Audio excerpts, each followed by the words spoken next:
Hey there, fellow wanderers. Picture yourself on a chilly morning, the sun struggling to penetrate the thick fog that blankets the medieval landscape where you stand.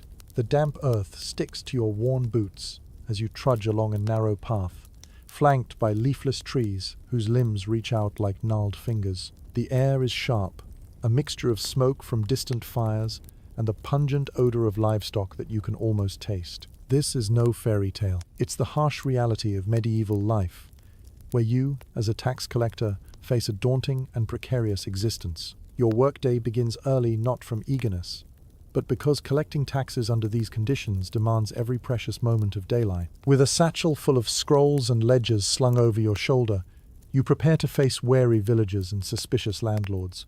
You're not welcomed. You're tolerated at best, resented at worst. You live in a world where resentment brews faster than wine, and where a coin too many can cost you a tooth or a life. So, before we dive deeper, I ask only this.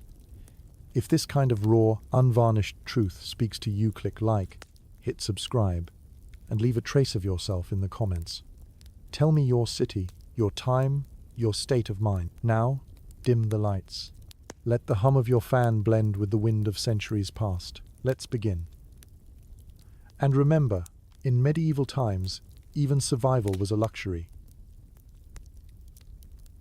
The daily slog of medieval tax collection is not for the faint of heart. Picture yourself receiving a solemn nod from your only reliable companion, your horse, who appears only marginally more enthusiastic about the journey ahead than you are. Together, you set off under a sky that hints at rain, bouncing along uneven trails bustling with unseen life. The echo of clanging coins and echoing pleas for leniency barely reach your ears over the steady clop of hooves. Tax collectors navigate a maze of dusty paths and busy markets, the latter filled with the sounds of merchants hawking their wares. The air is thick with the enticing aromas of spices and the less enticing smell of fish that is just a day past its prime.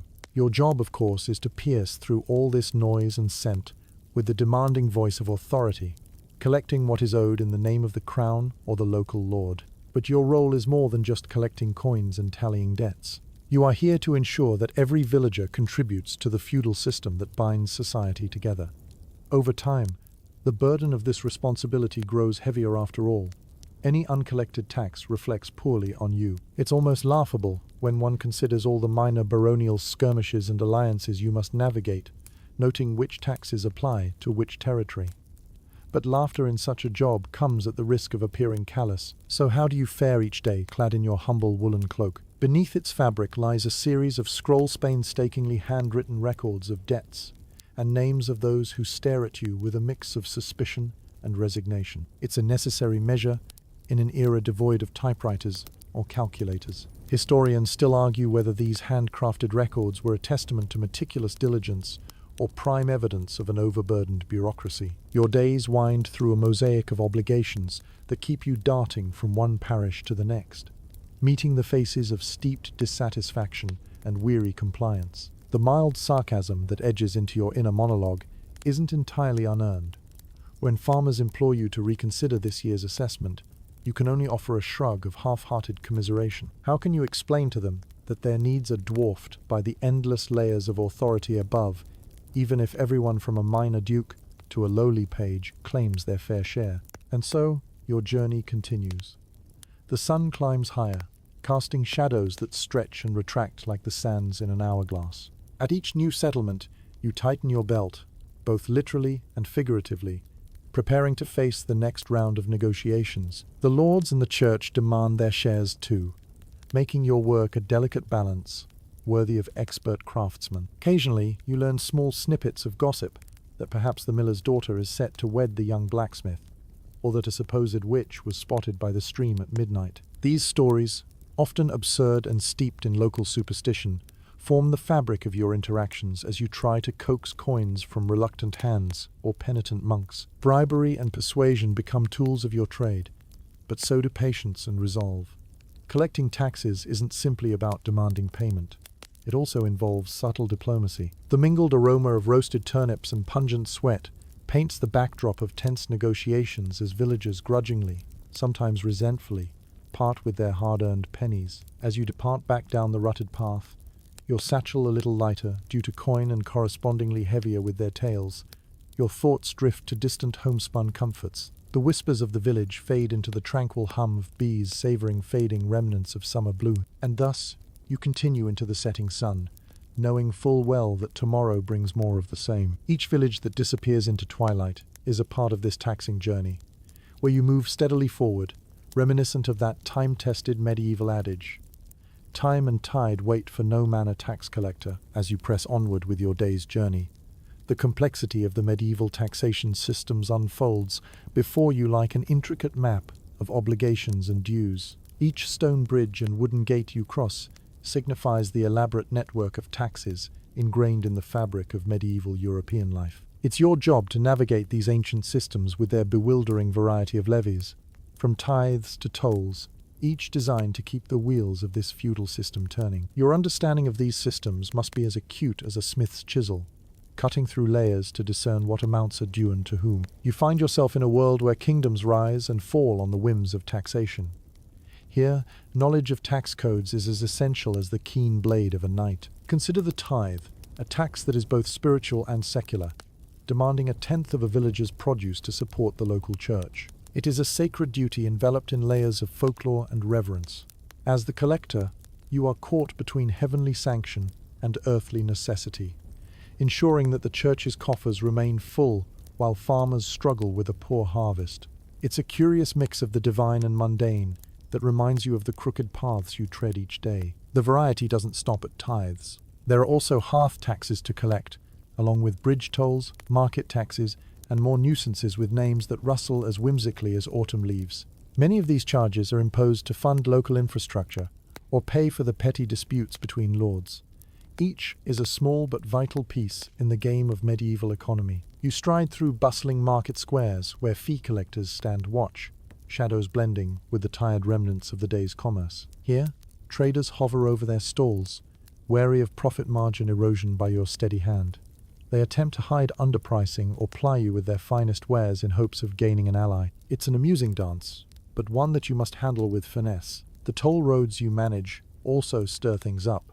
Merchants grumble as they hand over precious coins at bartered checkpoints that ensure regions maintain their sovereignty and secure passage. The toll collectors, clad in nondescript garb, nod at you as you pass, showing their quiet respect for your shared role in state upkeep. Yet deviations in tax rates from duchy to principality paint tricky divides for even the shrewdest collector. Months on the road blur each feudal boundary, and finding your way back through such tangled notions can be like untangling a medieval lady's elaborate coiffure. Historians still argue whether these various tax streams built fiscal strength or bred instability through relentless inequalities. Quirky levies can emerge from the shadows, beneficial on paper but absurd in practice. Consider, for instance, the scutage taxa fee paid by lords to avoid military service. It triggers ironic musings about whether some chose to wield a pen over a sword. The humor is nuanced, a sighing smile shared around hearths where soldiers turn civilian, thanks to shaky exceptions. As you adjust the weight of your coin pouch, you marvel at how ingrained these taxes are in everyday life. Villages, with their cobbled histories and wattle and daub homes, function according to the rhythms of taxes, flowing like unseen rivers beneath everyday toils. Tallying losses and gains, you follow familiar trails marked by tangible and intangible responsibilities. Nights in small inns offer respite, where flickering firelight highlights the domino effect of tax collections. Conversations spill into dimly lit corners, debates over land encumbrances sliding into mild-mannered jokes about moonlit flights to avoid a penny's payment. Yet beneath the laughter lies a serious acknowledgement of tax's power one that could crush spirits or bind people to a single cause. Wandering scholars sometimes join the firelit assemblies, sharing tales of strange and varied taxes they've encountered from the Mediterranean coastlines to the rolling highland. Over mugs of ale, discussions flow effortlessly like water, sustained by the knowledge of systems as ancient as the stones upon which these taverns rest. Sometimes, tax collectors band together, creating informal guilds where tales and tactics are exchanged. One day, a fellow collector speaks of his encounters with the scribes of the Hanseatic League, where taxes twist through nautical channels as clever as navigational diagrams. It's a story shared with the gusto of a wandering minstrel, yet underscores how enormous the tax web can truly be. As you step into small chambers where quills scratch away long into the night, their incessant rhythms lull you into a quiet contemplation. You are part of an ancient machine, face to face with survivors' schemes and bartering myopic fears. But like the stars above the medieval skyline, your path glows dimly, connecting heaven to earth through diligent endeavors. And so, with each visit to the murky corners of this eons-old profession, you come to appreciate the complexity hidden within each ledger line and the wisdom within each ripple of historical consequence. For the medieval tax collector, advancing each step means encountering an ever-shifting world of civic duty and economic dictates where persistence implies a world well kept, or at the very least, running smoothly enough to endure for another day. As you continue your journey, the intricate tapestry of feudal obligations emerges with startling clarity. The landscape around you is dotted with the remnants of a rigid hierarchical system, where every stone castle and thatched cottage reflects the feudal bonds that bind society together. These are the ties that compel you, a humble tax collector, to extract dues and fulfill the obligations of kings, lords, and the laboring common folk. Beneath the towering arch of a medieval bridge, you pause, realizing that your role in this grand tapestry is as significant as the stone that holds this bridge aloft. Every interaction is a thread woven into the larger pattern of power and duty, where the echoes of hammers shaping iron seem inseparable from the rustling of parchment defining obligations. In this feudal world, each levy is shadowed by specific contracts defining duties and responsibilities that seem endless. Your ledger is not merely a record of monetary transactions, but an intricate guide to the expectations of each manor and its inhabitants. Some lords impose arbitrary taxes on their vassals, vying for favor amid the capricious demands of royalty.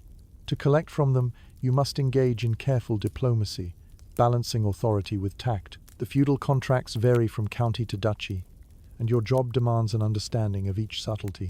A vassal's obligation to a liege lord might include military service, crop sharing, or entertaining the visiting royal entourage with feasts that reflect the bounty or scarcity of their lands. Serve or defend, celebrate or mourn, such is the symphony of life under feudalism's stern gaze. As you traverse these lands, the murmur of farmers folding into fields for harvest often reaches your ears. The bartering that results is intricate. Those who cannot pay in coins often provide a portion of their yield as tax, a paradox where abundance can be both a blessing and a curse. You collect bushels of grain, barrels of wine, or even livestock, each payment a testimony to landowners' dues to higher powers. Yet the strain runs both ways. Many landholders must pay taxes to sustain the regal lifestyle of dukes who twaddle between palaces and battlefields. Picture a tapestry with threads pulled taut, a grand yet delicate balance of give and take. Humor finds its place, even here, in whispers about hosts' ostentatious banquets, skewered by humble pretenses. Too much gold adorns too little substance. They jest in hidden corners by sputtering torchlight. Navigating this elusive network of obligations, you often find yourself attempting to explain the nuance of scutage to bewildered villagers. Imagine their curiosity when told they must provide soldiers to the king's crusade, yet they can commute this service through payment. This apparent solution is its own conundrum, for many cannot spare the coin to escape the hornet's nest of potential conflicts. Historians still argue whether these arrangements cultivated dependency or resilience in the hearts of medieval citizens. Each tax signals a contracted loyalty, tying them to their overlords as firmly as nature's tides. As you knock on wooden doors, receiving cautious smiles or wary eyes, you realize these villages are bound not just by obligation, but by the very soil they till, a birthright that locks them within crimson sunsets and fields of autumn grain. The church, too, with its own parallel hierarchy, demands dues from villagers in spiritual and earthly forms. Tithes must still be gathered, offerings made to maintain priests and abbe's a task, akin to filling leaky vessels in times of drought. As the colors of stained glass stories play over you in dim silences, you ponder whether these critics of human vice are, themselves, not fond of embracing a gilded lifestyle. Yet within the camaraderie of the market town, or along the bounds of a village green, lies the unspoken understanding of these obligations. Though burdensome, they weave together a community, one where neighbors support each other amid sowings and reapings alike. In every small village inn, where the scent of venison stew mingles with wooden beams soaked in 1,000 fires. You fashion alliances over shared tasks. A mug raised over simple fare underscores your mutual struggle survival. You and they know too well is earned across sacrificial plains. Laughing alongside weary travelers, you mingle tales of adventure with anecdotes of the peculiar taxes discovered across realms. Conquests and charters courts favored fowl roasted alongside knighthoods in jousting's pastime hall become fodder for the seasoned collector's stories by hearths warm and glowing. Even as the path winds on, you hold tightly to the understanding imparted through dance of parchment and law. Each tax guides your way with constancy akin to North Star anchored firmly in the night sky, ringed by loyal constellations, while you continue your tireless task, amidst the crumbling stones and rising moons of a feudal world, unwavering in its order. As your journey as a medieval tax collector continues, the weather becomes both an adversary and a constant companion. The earth beneath your feet shifts with the seasons, each offering its own set of challenges. You find yourself bracing against the biting chill of winter or taking refuge under the scarce shade provided by a lone tree during the punishing heat of summer. The medieval climate is unforgiving, and your tasks, already burdensome, become even more daunting under its harsh influence. Picture yourself wrapped in a coarse woolen cloak as you ride through a relentless downpour. The rain soaks through layers of fabric in minutes, leaving you drenched and shivering. The roads transform into treacherous ribbons of mud, slowing your progress and testing your patience. Each soaked village you arrive at echoes with the sound of water dripping from rooftops and the soggy squelch of peasants' shoes. You soldier on, aware that taxes must be collected regardless of rain or shine. Illness often accompanies you like an unwelcome guest on these journeys. Without the conveniences of modern medicine, every sniffle is treated with caution. The local herbalist might offer remedies poultices and dubious tincture resto stave off maladies, but they are no guarantee of health. The spectre of disease looms large, threatening to reduce even the mightiest of tax collectors to bedridden invalids. The ailments that haunt medieval Europe take no prisoners. You make your rounds in towns cloaked in the silence of illness, where homes are marked with white crosses or bundles of herbs to signal the presence of disease within. Such signs strike fear into your heart, for a cough in the wrong company could easily spiral into something more sinister: typhoid, dysentery, or the dreaded plague. Historians still argue whether the spread of disease during this period was due to trade routes or simple lack of hygiene. But either scenario spells danger for a tax collector on the move. As someone who relies on respiratory health to maintain a commanding presence, you attempt to evade these perils through vigilance.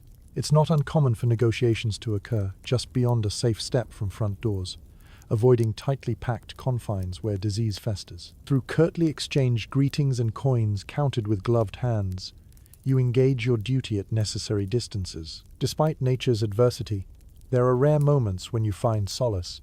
The early spring thaw offers the promise of seeds blooming into sustenance, while autumn paints the world in rich, warm hues. During those brief seasons, the road seems less hostile, and the rhythm of your travels more harmonious. On such days, the world seems to take a collective sigh, and for a moment, you can almost forget the hardships. Yet, as the wind shifts, you remind yourself that no matter the weather, the demand for taxes is constant. The younger lords are less forgiving, pressing for returns that match their father's evaluations despite dwindling harvests or dead livestock. You ride between feudal domains, aware that your own physical well-being reflects on this harsh system's efficiency. Underneath your duties lies the ongoing struggle between humanity and nature. Consider the inventive ways villagers attempt to shield themselves from the elements.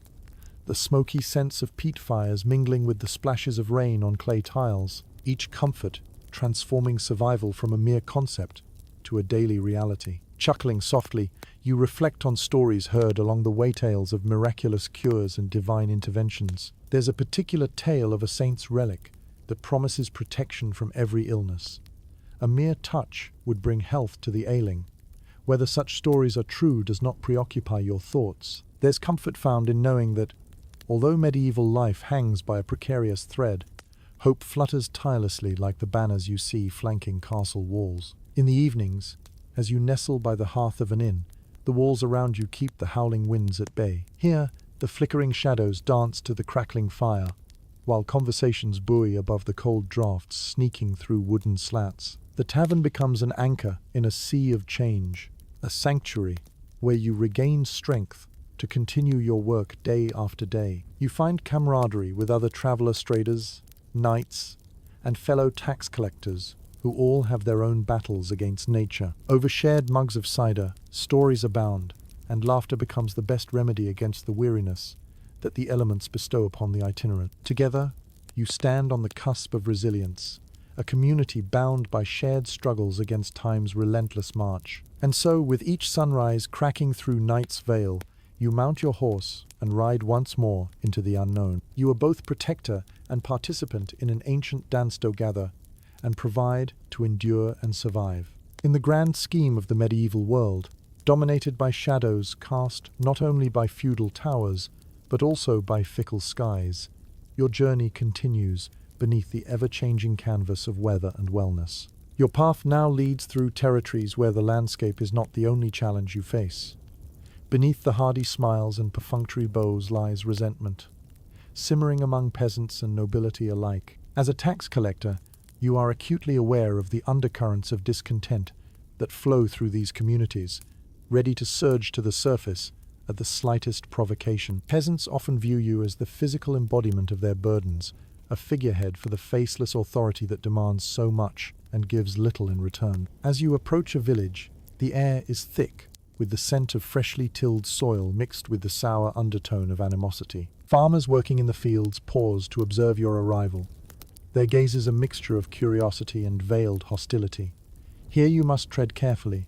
Diplomacy is more valuable than the hardest armor. When collecting from those who toil under the sun, every encounter is a delicate balance of assertion and understanding. Picture a well-worn path lined with wary villagers, their arms crossed, expressions unyielding. You speak with them, aware that beneath their bowed heads lies a fierce pride, a connection to their ancestral lands that transcends mere survival. They grumble about taxes, those imperialistic intrusions into the cycles of their forefathers. It's a sentiment you understand, even as you remind them of their obligations to their liege lord. The jokes come easily here, light quips to ease the tension. If only the carrots paid their own taxes, you jest, to the reluctant amusement of those listening. Humor, albeit gentle sarcasm, becomes your ally, a tool to soften edges and bridge chasms of distrust. The nobility are no less resistant, though their methods vary greatly. If peasants bear outward suspicion, the nobility cloak their disdain in courtly rhetoric. They smile behind goblets of wine in candlelit chambers, their words like spun gold silky, duplicitous. Deals, negotiations, and the dance of favors unfold over rich tapestries and silver platters, where each morsel of pigeon pie reflects an oath made or a promise kept. In these grand halls you witness the complex art of evasion practiced expertly. Nobles play the long game, evoking ancient rites and obscure charters, hoping to leave their coffers untouched. With parchment spread like a cartographer's labor upon the table, historians still argue whether these documents were more fiction than fact, spun tales to stave off tax collection just a little longer. Being privy to these charades, you recognize the nobility's reluctance as yet another facet of feudal life. Behind the walls of their castles, these lords and ladies whisper against the monarch's increasing demands, uniting in silent rebellion, yet each ready to denounce the other at the king's command. And so, between fear of peasant revolt and noble subterfuge, your position becomes a tightrope act. One false step could be disastrous, for even in times of apparent peace, tensions lurk like an untamed beast, waiting to devour the inattentive. Resistant they might be, but with each coin collected, be it from grudging tenant or conniving lord, you strengthen the fragile alliance that keeps the medieval world spinning. As you dally these thresholds, you must discern unspoken language formed not only by words, but by gestures and sighs.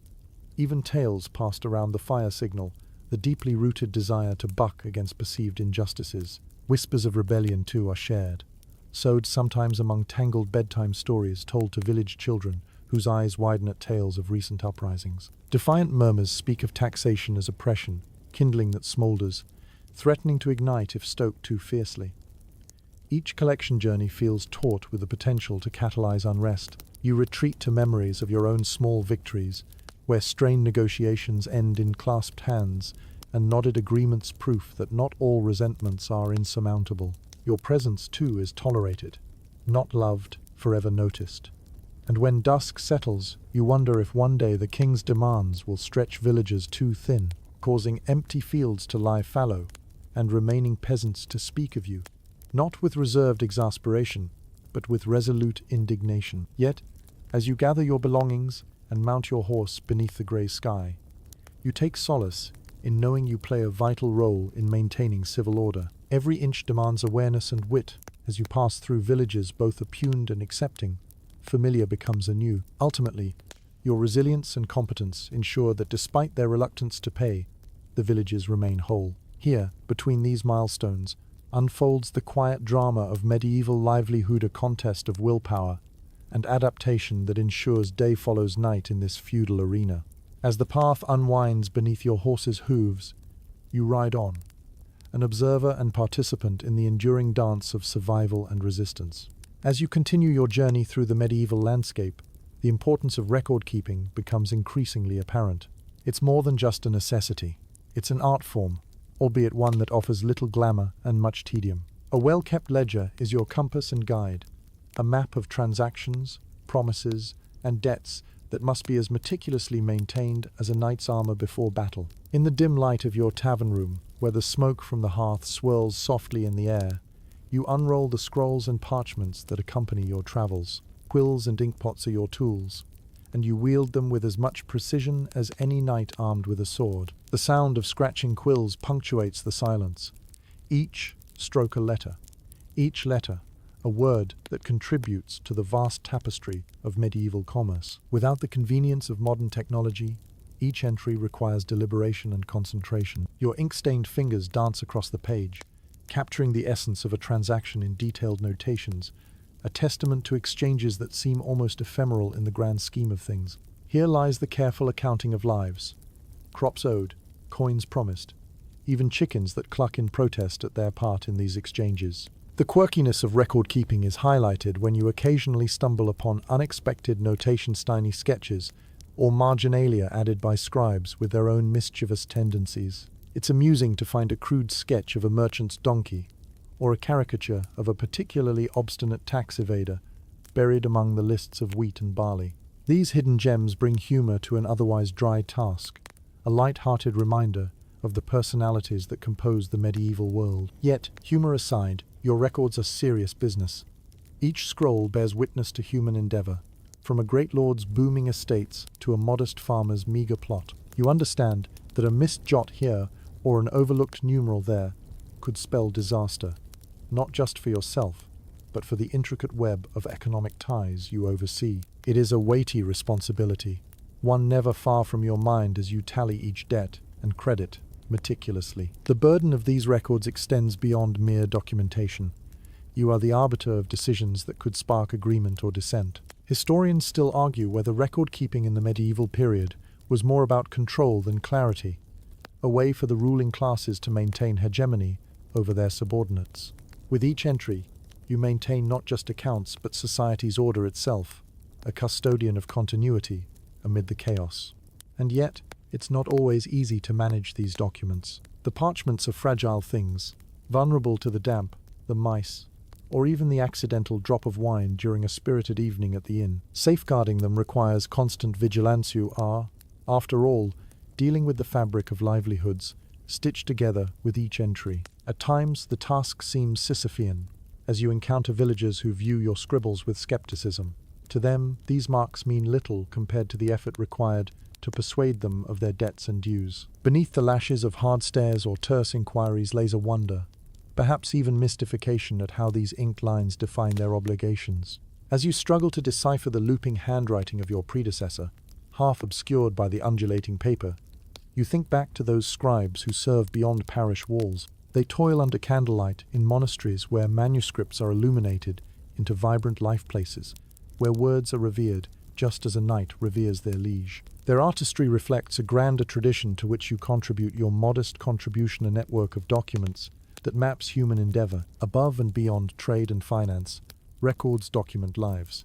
This side of medieval life remains a private history, written in invisible ink until discovered unwitting by historians' eyes centuries later. Each entry speaks of alliances, disputes, and connectedness-hidden stories waiting to be interwoven into chronicles of steadfast resilience and submission. With your satchel packed once again, you tuck away the scrolls reverently, knowing their contents add continuity to villages scattered like stars across hills and valleys. The satisfaction of another day's work complete fills you with resolve enough for tomorrow's challenges, be they a belligerent noble demanding amendment or a humble peasant misunderstood. And so, fortified with determination and skill earned from experience, you continue on. You ride forward, stewarding documentation's guardianship, while the landscape whispers its own talis ephemeral and long-lasting upon the sands of time, filtered through generations. Your quill remains poised, ready to inscribe the next chapter in a story that is never truly finished. As your journey unfolds across the varied landscapes of medieval Europe, you encounter more than just physical obstacles on your path. Language barriers and cultural differences emerge as intricate challenges, subtle and complex, demanding your adaptability and cleverness at each turn. These hurdles reflect the richness and diversity of the medieval world, with its patchwork of dialects and traditions that stretch from bustling ports to secluded hamlets. Picture yourself entering a village nestled in a lush valley, where the sounds of a foreign tongue greet your ears like a song you can't quite catch. Here, the air is perfumed with the smell of wild thyme and sage, carried by the gentle warmth of a midday sun. The villagers, speaking in dialects as varied as the colors of a woven tapestry, observe your arrival with polite curiosity, their faces mapping a mixture of openness and wariness. Language in the medieval period is far from standardized, and each region clings to its own linguistic heritage. From Gaelic whispers in the highlands to the melodic Romance languages across the southern frontiers, your task involves deciphering not just meaning, but intent. Misunderstandings are as common as a change in weather, and humor becomes an indispensable tool in bridging linguistic divides. If only you could collect taxes levied on mispronunciation. Navigating these linguistic rapids requires a patience that you've honed over endless exchanges. You find yourself using gestures, pointing to objects as rudimentary yet effective aids in communication. You chuckle inwardly at the mental translation dance, a humorous internal dialogue for the role of tax collector cum linguist. You nod appreciatively at their musical intonations, realizing that each word is a piece of their culture held fast in the frontiers of memory. At times you rely on local notaries or monks versed in Latina, universal tongue among the learned, but as distant, common villagers as stars in the night sky. This bridge between layman and clergy brings with it its own complications, as religious figures often wield as much influence as local nobility. Historians still argue whether the dominance of Latin unified or subjugated cultures within medieval Europe, an open debate as unresolved as a forgotten parlor argument. Beyond language, you adapt to customs that define each community's rhythm. Consider the varied tapestry of traditions woven into the fabric of daily life. From the toll of cathedral bells signaling noon in a bustling city square to the communal gathering under ancient oaks in rural pastures, these rituals anchor each society, creating worldviews that your interactions must respect and comprehend. With each village or hamlet, you tread carefully around local festivals or customs, attentive to not inadvertently trample upon sacred ground. It is said that the devil is in the details never. Is this clearer than trying to avoid offense over something as seemingly innocuous as the hierarchical order of a springtime procession or participation in ceremonial dances beneath moonlight?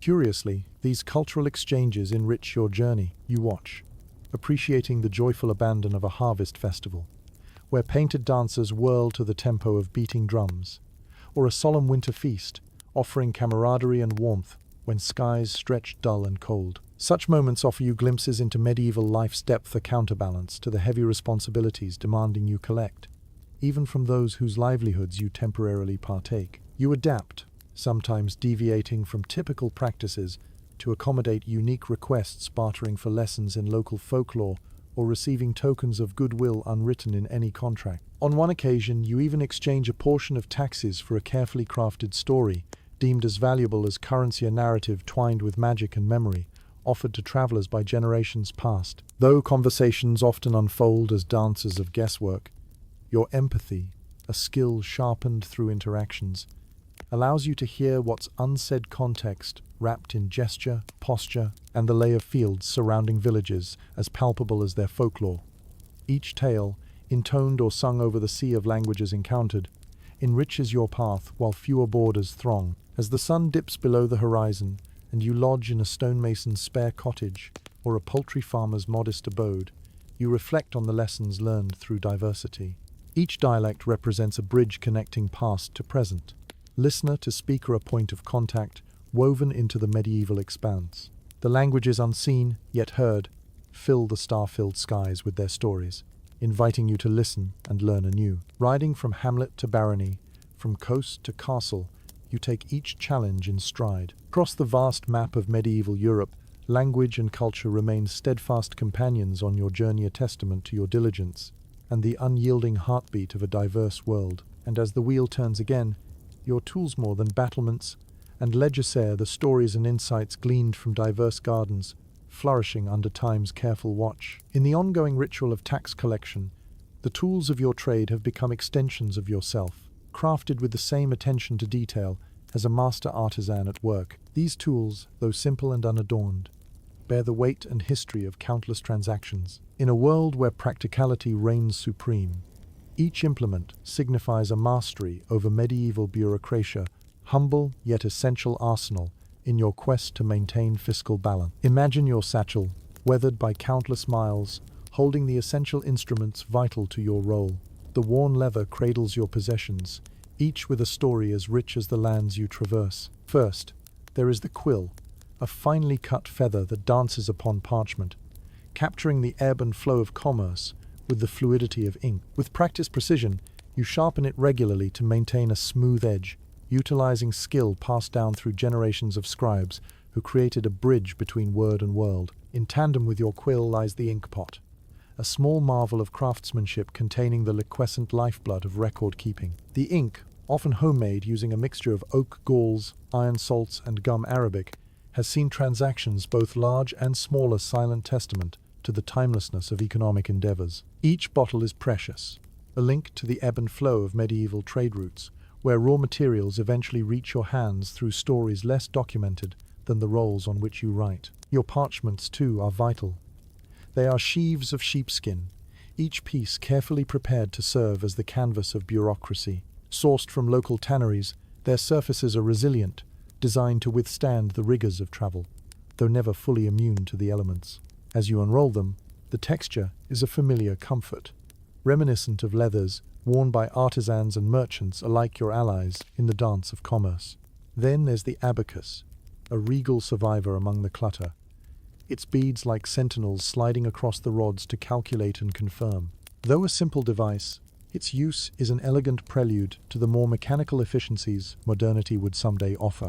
Its rhythm, created by you and centuries past, echoes like a heartbeat within the medieval monetary system. Ironically, for all the effort spent honing tools to serve their purpose, some of your most critical resources are less tangible skills of persuasion and negotiation. Words spoken with purpose act like a craftsman's delicate touch to smooth over disputes, justify assessments, or gain reluctant consent. These verbal tools are acquired through experience, honed on the road, and tested against the sharp tongues of those whom you collect.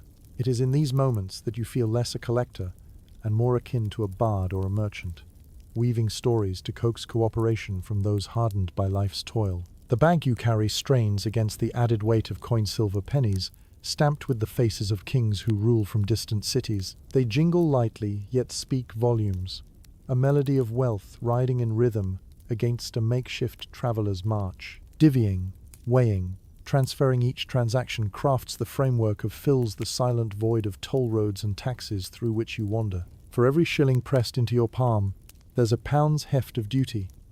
Each florin finds form in fiscal duty, to watch their worth matched against ledger lines rounded in favor of fair conditions. Settling by hearthside at day's end, fire flickers against brass and leather as the collection of cogs transmit warmth enough for reflection. The scene whispers serenity, laid atop wooden beams burdened through wintry draught, where your tools await mourning another night fallen, another day's equinox edges nearer. Yet, humor finds its place within the routine, lightened by oddities encountered. A tale murmurs of a tax collector who once misinterpreted a command to seize a certain number of sheep, resulting instead in shepherding them down cobbles toward markets, bustling under laughter at such novelties wrought from miscommunication. These stories, told in light-hearted mischief, become threads in the rich tapestry of your experience. As evening deepens and inn tables crowd with camaraderie's compasses, return to pack within your bag, ensuring readiness for tomorrow's tale.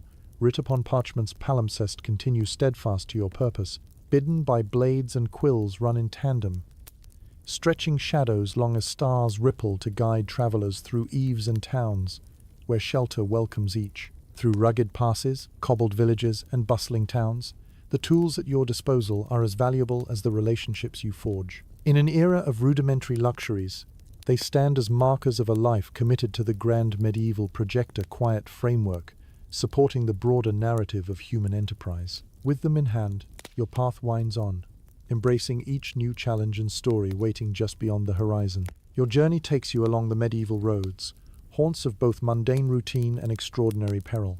The notion of traveling today often invokes images of leisurely trips, yet in your world, the act of moving from one place to another requires constant vigilance. Danger, visible and invisible, lurks along every dusty path, compelling you to navigate with a balance of shrewdness and courage. Imagine setting out at dawn, when the chill of night still clings to the earth. Your cloak, made heavier by the morning dew, counters the morning's bite as you stride forward with purpose. The road stretches out under a canopy of ancient trees, whose branches create shadowy figures in the early light. Alongside the path, the distant sound of a brook competes with the wind's whisper peaceful start to a journey that might not stay tranquil for long. The medieval road is alive with diverse travelers, from traders with their goods laden on pack animals to pilgrims seeking spiritual solace. Sparsely paved and often little more than rutted tracks, these routes narrow unexpectedly, concealing risks that demand your constant attention. Your horse's steady gait seems reassuring, yet even a single misstep in a hidden pothole could spill you and your collected taxes into the mud. Robbery is a constant threat. Bandits know these paths well, preying on individuals like yourself who carry the currency that lords and kings covet. These rogues hide amid the dense underbrush, skilled in ambush, knowing too well the paths most prone to vulnerable travelers, such as tax collectors. The risk of encountering them is akin to a silent specter, ever shadowing your progress with an insidious blend of fear and adrenaline. To mitigate these dangers, you adopt a cautious approach. Travel companions are rarely turned away, for even a loosely aligned group imbues a sense of security that solitary travels cannot. You're well aware of stories shared around the fire of those who have faced danger head-on, their fates often serving as heedful tales for those who press on. Keep a silver tongue, they counsel, for sometimes words are worth more than gold. The roads demand much of you, but they also grant rare moments of connection. You encounter countless souls journeying for myriad resents, a merchant caravan hauling spices and rare textiles to markets far and wide, knights seeking their lord's favor through valor, monks on pilgrimages to venerated holy places. These meetings, transient as they might be, are exchanges of more than just pleasantries. They extend into ideas, laughter, and shared provisions. At nightfall, you seek refuge where you can, perhaps a manor, even a humble village inn, offering little more than a hard bed and warm broth. Here, too, safety is not guaranteed. Inns at crossroads are known for more than hospitality, their bustling common rooms hiding pickpockets and rogues amidst the mingling crowds. Yet the glow of a fire, reflecting off flickering shadows, offers a measure of comfort against the cloak of darkness outside. At times, your journey is graced by unexpected beauty. Nature's splendor unfurls with each new destination, a reminder of the land's bounty. A field of wildflowers swaying in the breeze, babbling brooks lined with willows, or the distant silhouette of a castle atop a hill shrouded in mist tall. These woven together create a backdrop that's both beguiling and treacherous. The fragility of medieval roads heightens their importance, shaping them into channels of commerce and communication. Historians still argue whether these transit routes fostered cultural exchange or enabled exploitation through their web-like domain. To you, each pause near a roadside shrine as dusk falls is moment's awareness of these imperfections. Gratitude for these arteries sustaining Europe's intricate network. By knowing your terrain, a guidebook etched into memory through countless travels, you avoid pitfalls and find ways into and out of danger's weave. Some roads are not marked on any maps, whispered only through centuries-old anecdotes of experienced souls. You trust folk wisdom as much as you do formal knowledge. Both carry truths often lost in lofty tomes, stashed away in learned monasteries. Your journey may seem a solitary pursuit, yet it enjoins you in the greater web and ever-moving dance, where lives continually intersect. In uncertain times, faith in humanity beats upon cobbles, imbued with spirit's resilience. As you put the day's trials behind and retreat beneath a merciful night's watchful embrace, remember, traversing these medieval roads demands not just endurance, but an appreciation for the unpredictable beauty and the dangers that make each day's end feel like a reward in itself. These paths illuminate your journey, a testament to the unyielding spirit of those who walk them in pursuit of their destiny. Your journey as a medieval tax collector is more than just dealing with money. It often brings you face to face with justice, or perhaps the absence of it. As you travel between towns and villages, weighing coins and assessing dues, you're invariably pulled into the currents of medieval legal matters. In this era of feudal law, your role sometimes shifts from mere collector to a reluctant arbiter, caught in the intricate dance between local customs and royal edicts. The sun filters through the overhead canopy as you reach the latest settlement on your route. Village life buzzes quietly here, the air thick with the rhythm of daily toil, farmers tending their plots, smiths working by their anvils, the buzz of life amid chickens scratching for feed. But underneath the mundane, there's a tension, communal concern over disputes that might require your scrutiny. For with taxes often come disagreements as deep and stubborn as the roots of an ancient oak. Picture a scene in the village square, where cobblestones and grass converge. You stand before an assembly of locals convened to air grievances, a makeshift court beneath the open sky. The sound of cicadas fills the air, as you listen to complaints from a farmer who believes his tax assessment unjust, while others might contest the payment schedule or a neighbor's claim to exemptions based on misunderstood laws or long-lost family service to some ancient lord. Here, your knowledge of law's official and unwritten proves critical.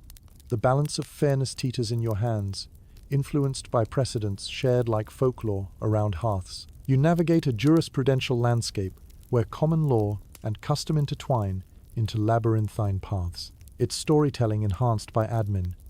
You must weigh the spoken truth, knowing that justice is as much interpreted through the listener's perception as it is dictated by royal decree. Sitting in judgment, you witness firsthand the small, personal dramas that shape medieval life. Historians still argue whether tax collectors of your age wielded too much power in these impromptu settlements of feuds, swayed by personal gain or influenced perhaps by the very community tensions they sought to resolve.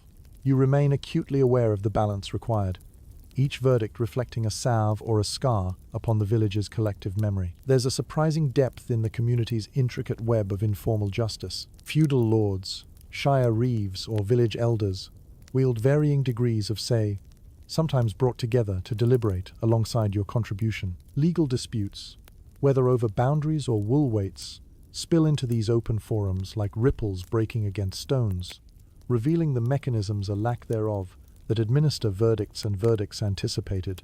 And through it all, humor remains a trusted ally. When deliberations grow heated over something as trivial as whose sheep wandered where, you might release a light-hearted quip to diffuse rising tensions. Surely the sheep in question wouldn't distinguish this boundary better than I do, you'd chuckle, drawing a few cautious smiles and easing the dialogue back toward resolution. Beyond verbal exchanges, judgment happens both formally and informally. Documents, inked on parchment sealed by waxes as markers of mutual agreement or disagreement, weave tales in evidence through signatures' confidence. Even so, disputes aren't always settled with finality, and an unresolved decision bears more unsaid questions than paper roll gives way. You observe traditional methods displace themselves. Disputes resolved not simply by law's revelation, but, charmingly enough, over shared mead during evening hours, mere puzzle pieces from ideas woven into larger canvas, unraveled beneath cobwebbed rafters' silent spin. Indeed, justice dances within parlors' limits, around drums made from oak barrels dry. At day's end, as dusk welcomes shadows' arms, your journey continues as arbiter of worldly imbalance. This profession demanding all navigate justice's spectrum, steep math discovery under stars, summoned myths, liberties sworn. You'll forever remain observer, participant, knight-errant, whose presence brings forth momentary peace through varied currencies surrounding their timeless churn. Each village fades behind like gold-tinged horizons do, where ancient laws and local customs blend effortlessly with the soil mysteries bounded only by eternity's embrace. Onward, you ride, under settling dustlight, reflecting lands walked upon unpretentiously. The road stretches on, bound together in time's structure, upheld indelibly through justice's turning wheels, made robust through time's echoes. And so, justice is served not only upon the balance of scaled laws, but upon communities' whims observing ancient oaths, nested tenderly. Those keen minds see worlds upon panoramas, woven vividly upon choicer decisions, marked by heart's weight and wisdom's mast. As you make your way through dense forests and sprawling fields, collecting taxes from every manor and village, you become acutely aware of the undercurrents of corruption that can seep into the medieval tax system. Like a dark, simmering broth, bubbling beneath the seemingly placid surface of bureaucratic routine, corruption presents itself in subtle ways that must be managed with as much skill as the passing of tariff codes or the reading of rain-soaked parchments. With the sun high overhead, you approach a bustling market town. The sweet aroma of fresh bread mingles with the pungent scent of tanned leather. Voices rise in a harmonious cacophony, merchants bargaining, children darting through crowds, livestock braying from carts lumbering by. As you step into this mosaic of life, your sense is heightened by years of practice. You notice the furtive glances and whispered conspiracies that mark a veil over the customary. A local merchant, affable and known to you from past collections, seeks you out with a smile that fails to reach his eyes. He pulls you aside into the shadow of a half-timbered stall, where the chatter of the market dulls to a low hum. With practiced humility, he offers what he terms a gift in exchange for a more favorable assessment. It is an old dance, this waltz of intent, one you recognize immediately, but must navigate carefully, balancing between obligation and temptation. Stories of bribery and deception thread through the tapestry of marketplace gossip, like echoes of laughter among castle walls. In this world, where coins speak louder than parchment and oaths, a sagacious tax collector understands the fine line between a skillful negotiation and the slippery slope of enticement. Historians still argue whether systemic corruption or individual moral failing played the greater role in medieval fiscal misconduct, a debate as intricate as the knots binding a merchant's wares. Despite your vigilance, corruption isn't merely confined to the personal whispers and clandestine exchanges amid crowded stalls. It often finds its roots within the grand halls, where lords preside over serfs and stewards of wealth chart their realm. Inequitable assessments, manipulated reports, and locally favored exemptions render the concept of fairness into a fluid term, one that transforms with power's changing tides. Even the higher echelons of courtly life echo with accusations of aspersions on character, spoken in hushed tones behind elaborate curtains. Yet amidst the fraud, there exist pockets of pure intent. Some villagers view your role with gratitude, preferring the transparency and consistency you bring over arbitrary feudal lordly demands. They are aware that not all collectors are swayed by greed and remain hopeful that justice shall prevail despite shadows cast by avarice's long fingers. You find humor in the irony, nonetheless, of a thief believing he can outwit a system that's been entrenched since knighthood first donned armor. A turn of phrase, or feigned ignorance, frequently provides levity within the arch of your conversation, a reminder that you remain one step ahead. Would that my ledger could fit the ledger lines of such idealized worlds, you might quip, evoking cautels and the awkward shuffle of those with pockets itching to stay heavy. Evening sometimes bestows upon you odd narratives from sympathizers, corrupt official, exposed by the accidental marks of a mule, or a tax cheat betrayed by his own beloved hound, whose bark unmistakably guided searching eyes towards untoward evidence.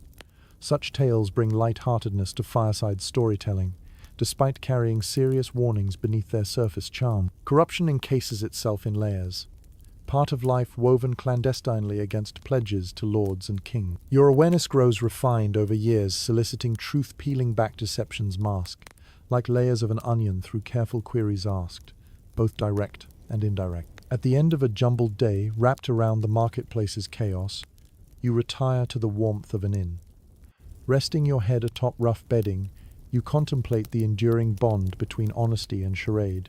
Tomorrow's road always leads forward, each path converging upon decisions made with wisdom gleaned through toil and trust earned, despite past transgressions marking course. As dawn's light brushes red across the horizon, illuminating familiar faces awaiting your wake, you rise again propelled by the promise of order glimpsed beneath chaos's tapestry. Equipped with steadfast resolve and mindful humor, you ready yourself once more to uphold the balance between justice and deceit, within the calculated light of integrity's unwavering lamp.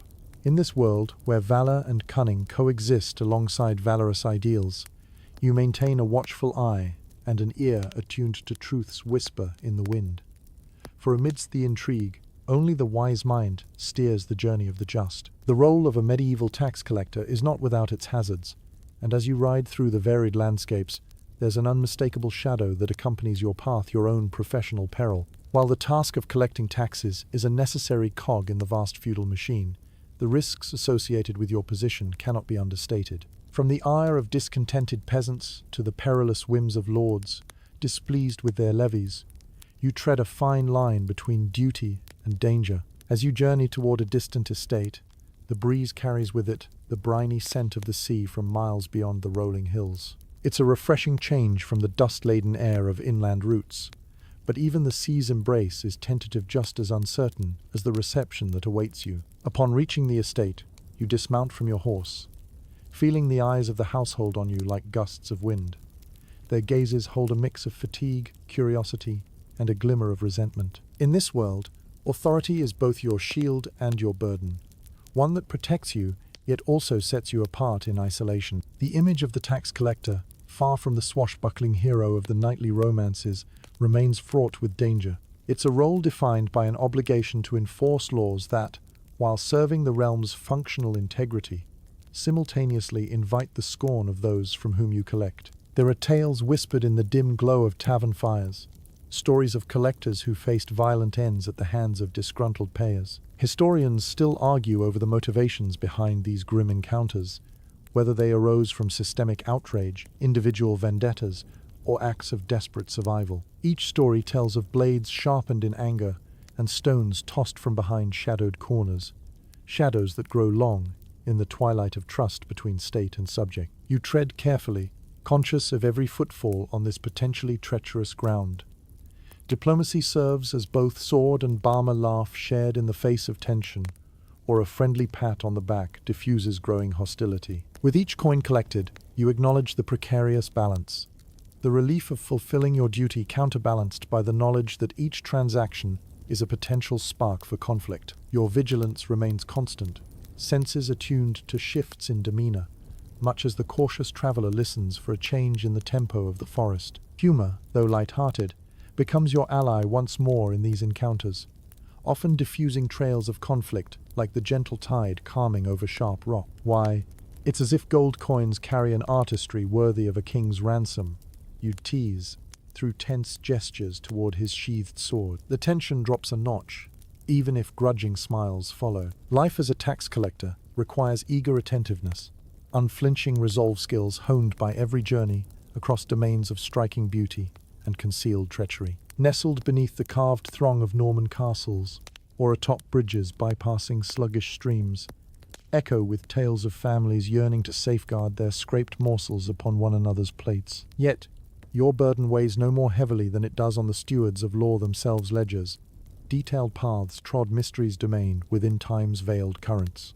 At day's end, returning from coincidental encounters feeling unscathed, the knowledge of returning day brings new challenges, tempered momentary safety. Humor finds its echo in anecdotes shared among the fraternity of collector stories whispered in corners of establishments old enough to etch age into beams and heartened by candlelight. There's the tale of old Fergus, who unwittingly became a mediator between feuding brothers, a role, born of necessity, when their debts surpassed familial ties. His absurdity, deftly reconciled with verve, and mumbled coercion enough at least to prevent injuries beyond wounded pride. Ultimately, it's an unwavering acknowledgement of duty's stark reality that keeps you vigilant, every dawn invoking resilience against a myriad of potential retributions, entwined with hardened timetables and definitions shifting nimbus-like against clockwork semantics. When evening finally casts its curtains, your well-earned rest arrives between hearth glow and wood panel dancing in curious shadows play. You settle down weary with, but not weary of the day's toll to utopia bearing a new tomorrow's horizon. The spectre of peril lingers like a treacherous path beneath your duty-bound resolve. Just as the ocean foams endlessly against weathered cliffs, with each passing hour, you find strength again despite life's perpetual endurance struggles. Thus, beneath variegated skies from indigo to blush, your head rests easy knowing the morrow's stories unfold anew, testifying courage earned, and continuing responsibly through faithful tomorrows whence fears step back, leaving only the stories that resound quietly warning, as well as guiding forward journeys toward destiny's guiding star. Your journey takes you further into the tapestry of medieval Europe, where the winds of change carry whispers of evolving tax policies across regions. Each kingdom and duchy competes for resources and influence, driving transformations in the tax structures you navigate. These policies, as varied as the landscape itself, reflect the shifting priorities of lords and monarchs, empires burgeoning and waning like the tides. As you cross into a new territory, the air feels different, a bit sharper perhaps, or maybe it's the brisk autumn chill that portends winter's approach. Here, the stones beneath your feet crunch with familiarity, yet anticipation simmers, for with new lands come new tax laws. You unfurl your scrolls, preparing to deal with the realm's particular demands, each outlined like a merchant's itinerary, promising convolutions in fiscal custom. The roots of these changes often trace back to evolving power dynamics. Kings and feudal lords, ever hungry for resources, sculpt tax codes to match wartime needs or peacetime splendor. Some kingdoms implement new levies to fund castle constructions or crusades, while other realms adjust assessments to foster burgeoning trade routes. This systemic evolution is far from passive. Rather, it sweeps through regions with the force of a gale, impacting villagers with each legislative breath. Even where crown influence ebbs, local authorities assert themselves, setting unique tax measures that cater to their interests or reflect geographic nuances. In regions abundant with vineyards, for instance, wine taxes might rival those on land, fortifying stabilization upon tradition's bedrock ahead of progress's tide. However, in areas favoring livestock, their braying fill the economy's heartbeats through assurances of flattery when impromptu tariffs hover unexpectedly. Your role becomes one of adaptation, like a well-seasoned sailor flexing sails to favorably harness roving wind. With each policy shift, you learn to speak the language of fiscal demands, maneuvering past obstacles akin to navigating forest labyrinths where trails mysteriously vanish and reform over time. The humor, of course, remains lest we forget that attempting to tame bureaucracy is akin to ordering tides to subside. Discussions with village councils and town elders open a lens into these transformations. You find yourself seated at wooden tables, surrounded by furrowed brows and steepled fingers, placed among representatives keen on uphold even if reluctantly the monarch's latest decree. The debate is palpable, every word weighed as carefully as the goods they exchange, underscored by tension rippling like a troupe of acrobats teetering upon feeble subsidies strings. Your records reflect the practical implications of these complex changes. The ebb and flow of coinage might mirror a kingdom's health devaluation here, a new currency there causing confusion amidst consternation regarding accustomed exchange, or a sudden toll assessed to foreign merchants, demonstrating extent of a prince's prerogative to fortify borders not against foes but ideas, invoked against shadows. It's within these coffers of communal discourse that consensus sometimes emerges. Historians still argue whether these discussions were more about compromise than command. Diversity sewing systems like patchwork quilts defying monarchs' designs, or eternal fealty. Yet each name upon your registry guarantees rights of a settlement, allowing tradition to innovate with careful scrutiny. In quieter moments, as you pen letters to superiors far away from these disputed lands, you reflect on the pervasive implications of these policies. You come to see how tax proposals, distant to some, shape a village's fate upon whimsical scales, their futures weighed and yet undivined. Stories told over hearth-lit evenings reinforce this. There's the tale of Wendell, whose mead hall thrived by token amid relaxed tariffs, its revelry emboldened by airy tangents amidst tales spun wild over brazen coals. His favorite gestured taxes pinched too severely. Perhaps the gnomes of ancient lore might reveal hidden wealth buried within frozen earth's tricky confines. Yet whether through laughter or lament, these stories illustrate a complex truth. Prosperity flows not merely from governance alone, but as a reflection of communities held together by shared experience and efforts. Each reform, endured or embraced, sows seeds of the future amid vast fields swaying beneath seasonal winds. So you persist in this changing current, an eternal witness to history's grand experiment galvanized by earnest minds and good intentions stitching fortune's variant. With resilience earned through footsteps traced by your predecessors, you embrace these challenges blessed by time's promise and destiny, ensuring that, come altering seasons, humanity's tapestry remains vibrant, interwoven by the threads of human resourcefulness and ever-evolving markets. As you traverse the winding roads of your medieval domain, the influence of royal edicts looms large over your work. Such decrees descend from distant thrones, their dictates as unyielding as they are unexpected. Royal edicts have the power to reshape tax collection into a dynamic dance of sudden changes, a series of maneuvers as precise as a chess player's strategy, shifting with the reveal of each move. The sun climbs high, golden rays splashing over the greenery of dense woodlands and open meadows. Despite the beauty of the landscape, your thoughts remain tethered to the latest decree handed down by the crown. The echoes of official seals and proclamations become the undercurrent of your day-documented breaks from routine that command new fiscal measures or amend existing practices overnight. In your satchel rests a freshly issued parchment, the ink barely dry, carrying the authority from the king himself. As you unroll it, its significance grows apparent. A recalibration of taxes or the implementation of a wartime levy to fund the royal coffers. Whispers of intrigue circulate as merchants and villagers scramble to decipher its impact, translating royal will into coherent communal action. These edicts exhibit a grandiosity reflective of their sovereign authors, yet the local effect can be deeply personal, impacting lives with reverberations as profound as an iron sword meeting mail. Taxation is suddenly no longer solely about monetary obligation.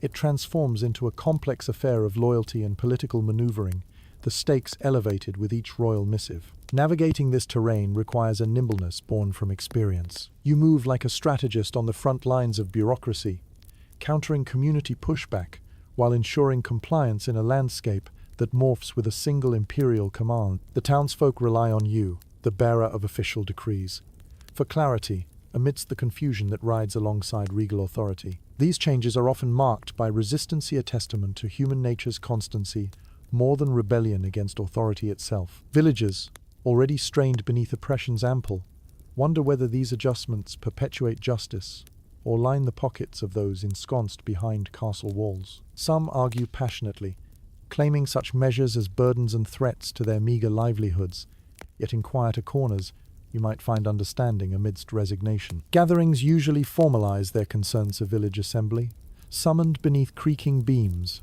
or amidst leafy congregations talk in cluttered tongues, the debate meandering through council formed by varied ears, stretching widely examined prospects overhead. Here, the blending of hopes, grumbles, and linguistic fervor culminates, creating echoes held between stratagems conceived anew. Among the panoply of voices, humor sneaks in, albeit softly spoken. It's an inescapable traitor balm clad in jokes about kings and queens, so dust-ridden, mystics and jesters alike are put within history's pages. You might laugh quietly with them, citing a widely exchanged fable saying, if the king's beard grows longer with each edict, come spring, he'll lose it all to shears. Historians still argue over the effectiveness of these decrees, whether they truly bolstered royal infrastructure or stifled progress through inflexible mandates. Some tomes, inscribed in learned halls and illuminated by quillcraft wrought between cloistered walls, portray them as beacons of enlightenment or figures embalmed by ideological platitudes. Personal stories shared by evening's fire further reveal the edicts reach a shepherd's family transformed due to land annexation, a town's prosperity unexpectedly severed once prior exemptions dissolved, along with goodwill given folly's endeavor. Each tale serves as an intimate reminder of policy's unpredictable nature,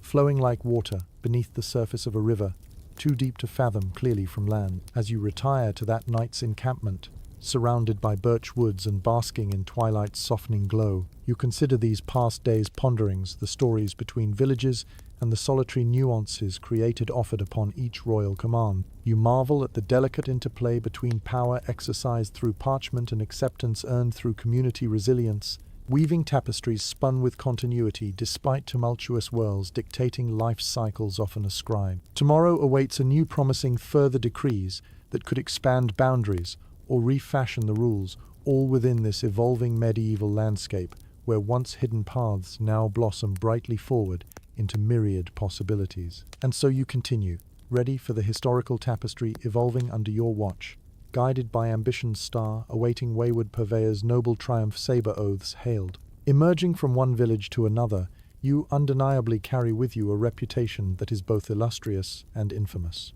As a medieval tax collector, your presence evokes a mix of apprehension and intrigue, and you are no stranger to the sideways glances and murmured conversations that start up as soon as you come into view. The life of a tax collector, often seen as necessary yet undesirable, positions you as a social pariah, existing on the fringe of communal life. It's a crisp morning, with a slight fog cloaking the fields, dew gleaming like scattered jewels in the early light. The village ahead stirs into life, with everything from blacksmiths' hammers echoing their morning rhythms to rooster calls that punctuate the air. Yet, despite the vibrant setting, you sense the subtle shift in atmosphere as you approach an invisible door closing between you and simple camaraderie, as villagers pull their children a little closer, or whisper enigmas conceived beneath shrouded glances. To both serf and lord, your role exists at an awkward intersection. You are, at once, the embodiment of state authority and the constant reminder of financial demands. The social stigma invariably associated with tax collection creates a barrier, separating you from the warmth of hearth-bound gossip and the easy laughter shared among friends. It's a perpetual dance between duty and alienation, poignantly colored through interactions often tinged with reluctance or guarded pleasantries. Humor evolves as your ally, a gentle tool to ease these encounters, dampening the formality that settles like a heavy cloak upon your shoulders. Your jest, "Here's a face only a ledger could love," elicits scattered smiles. Laughter serves to break the ice thick with reservation, yet deep down, a shared understanding prevails that your presence symbolizes authority and obligation, a role unwelcomed, though undeniably necessary. Embracing this social detachment, you navigate the liminal spaces between visitor and outsider. Inns become your temporary sanctuaries, not arenas for forming friendships, but venues offering simple shelter and fleeting anonymity. Here, you discover camaraderie, with fellow travelers sharing the same transient lot, waxing rhapsodic over drinks that dull edges reconciled, while evening's candlelight casts shadows across expressions storied and unknown. A romantic notion persists of the solitary wanderer yet living. This reality unveils complex truths behind the glamour. Historians still argue whether the isolation felt by those clinging to professions deemed unpalatable was intended as statecraft, a means of insulating the administrative echelon from coercion or corruption. Nevertheless, your path weaves those society's wide channels like a solitary boat stranded on a vast ocean's calm expanse. It's impossible to ignore the personal toll this life inflicts. A missed wedding here, a funeral surrogate attended by a hollow reflection there, news of a family's celebration or an uncle's passing, reaches you as echoes of events shared secondhand, frozen roots placed behind a stark, obedient trail. Your musings ponder whether the price paid in solitude outweighs the value earned through economic guardianship. Yet within these bounds, spaces appear radiant with moments marking your connections, an unexpected nod seared into sunrise, or a morning shared along crossroads with peddlers extending brief kindnesses unflinchingly. Shared acknowledgements indicating understanding of those less bound by societal pressures, reinforcing kinship among kindred spirits of the woven tapestry ancient souls imbue. Stories around a hearth often surface, speaking of collectors remembered not merely for duty, but also for humanity. Voices recount tales of Rogar the Resilient, an itinerant whose empathy earned him respect, moving others so deeply he was considered insider, despite external labels sewn beneath his profession's wary label. Such narratives contrast your position, breathing life into forgotten shadows, grounding existence within interpersonal intersections, shared beyond practical measures, witnessed across landscapes unchanged, yet always new beneath dust-covered paths. As the sun begins to dip below the horizon, casting a warm golden glow that silhouettes the unfolding countryside, you allow yourself a moment of introspection. Standing on the threshold between solitude and society, you feel an acceptance enveloping you, not derived from societal approval, but from fulfilling an essential role within this complex tapestry of medieval life. For all its challenges, you endure. Amid isolation, a unity discovered emerges brightly through shared tenacity. This vast world discovering timeless trust in the concealer of wanderers far beyond whispered voices, hovering together across veiled land. As your days blend into weeks, months, and years on the medieval roads, you build an intimate understanding of the various strategies employed by villagers, merchants, and nobility alike to evade the ever-present weight of taxes. It's a curious challenge, observing the clever and sometimes audacious measures that medieval citizens devise in an attempt to waltz just out of reach of the tax collector's grasp. In a society where subterfuge and survival often dance hand in hand, these evasion tactics form a tapestry as intricate as any you might find in a noble's hall. The sun has barely peaked over the horizon as you approach a village, its silhouette daubed in muted colors of dawn. The cobblestone streets are still damp with morning mist as the village slowly stirs awake. You've developed a keen sense for discernments, particularly discerning when people are preparing for your arrival, employing last-minute strategies to protect their modest wealth from state claims. A favorite tactic, albeit a simple one, involves deception through omission. Farmers hurry to sequester livestock behind hedgerows, chickens momentarily housed in a neighbor's barn, or sacks of grain spirited into cellars hidden beneath kitchen floors. Deep within forested glens, familiar underworlds unveil themselves where goods lie in cash safe from tally on parchment's tendrils because outback license know nature's embrace. Secures, secrets, peer prying. You've seen it all, and perhaps you even admire the ingenuity required to shelter hard-earned resources from official scrutiny. Some employ more elaborate ruses, weaving layers of fiction into the design. Sudden claims of crop failure or inexplicable livestock disease become familiar refrains. Feigned ignorance, a common ploy, is met with pleasant patience as long as stories remain consistent and plausible in context. At times, the tales spun are as intricate as courtly poetry turning simple tax evasion into a folk art form, punctuated by melodrama and imploration, where the artist's skill is judged by the success of the deception. In more urban settings, merchants forge alliances that rival political arrangements within kingdoms themselves. Guilds form powerful networks, binding members together with oaths not only for mutual prosperity, but also for protection against perceived overreach from collectors like you. They might obscure records, distributively dispersing taxed goods amid loyal companions to limit individual liability. A whispered jest exchanged at tavern tables reflects this esprit de corps. Beneath the crest of protection, besides profit, we trust tax evaders form new works of art. Overhead threats proffered by nobility take subtler constellations and intricate meshwork of favors curried or accounts adjusted through laws, enshrouded beneath tapestry tales forgotten by common courts. No single strategy encapsulates the magnitude of those trees sheltering acorns fallen beyond calumny inverse. Historians still argue whether such subversion is a product of human resourcefulness or natural justice arising against systems perceived oppressive. Perhaps they're one and the same eternal testament to survival's mantra: adapt in context, applying innovation even when shadowed by adversity. Taught through generations, parcel purchased, peace revered when intolerance enters court. Your own reaction to these maneuvers remains cautiously neutral. Part of you acknowledges the necessity behind each elaborate ruse, understanding the dire straits peasants and merchants often find themselves in. There's humor in it. Two meetings conducted while weighed down by understanding, appreciating arch foibles living humanity strands against oppression-driven edicts instead of mere avarice pretension. You yourself must become the arbiter of truth among narratives diverging from scale-bearing realities against promise unchecked within echo halls containing raconteurs displaced by courtly realms who challenge convention rhetoric regardless consequences foretell. As you set lessons learned within your backpack's stone-heavy pocketbook, the pages bear witness to life's skilled evasion under protagonist-watcher tapestry, wrought by tale's impossible countenance.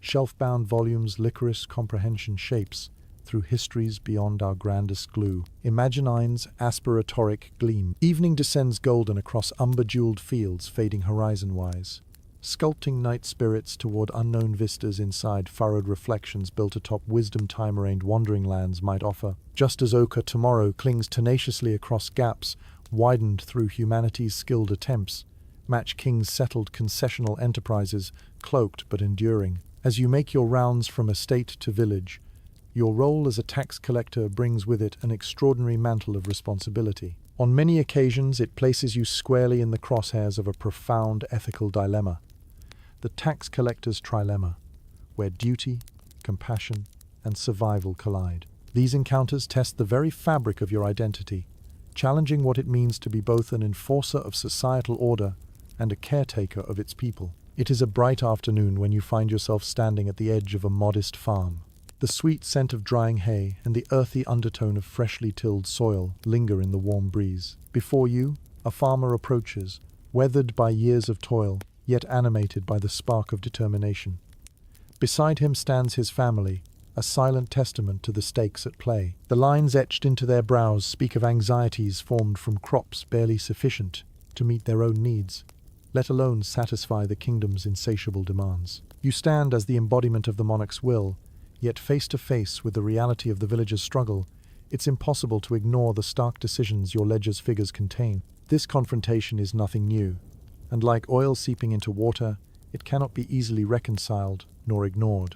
You try to remind yourself that your task is to preserve the integrity of a system that, if not perfect, at least is crucial to maintaining order through expected revenues. Yet, what plan accommodates heart's choice, nurtured as their own? Against this backdrop, you weigh each decision as if upon a literal scale.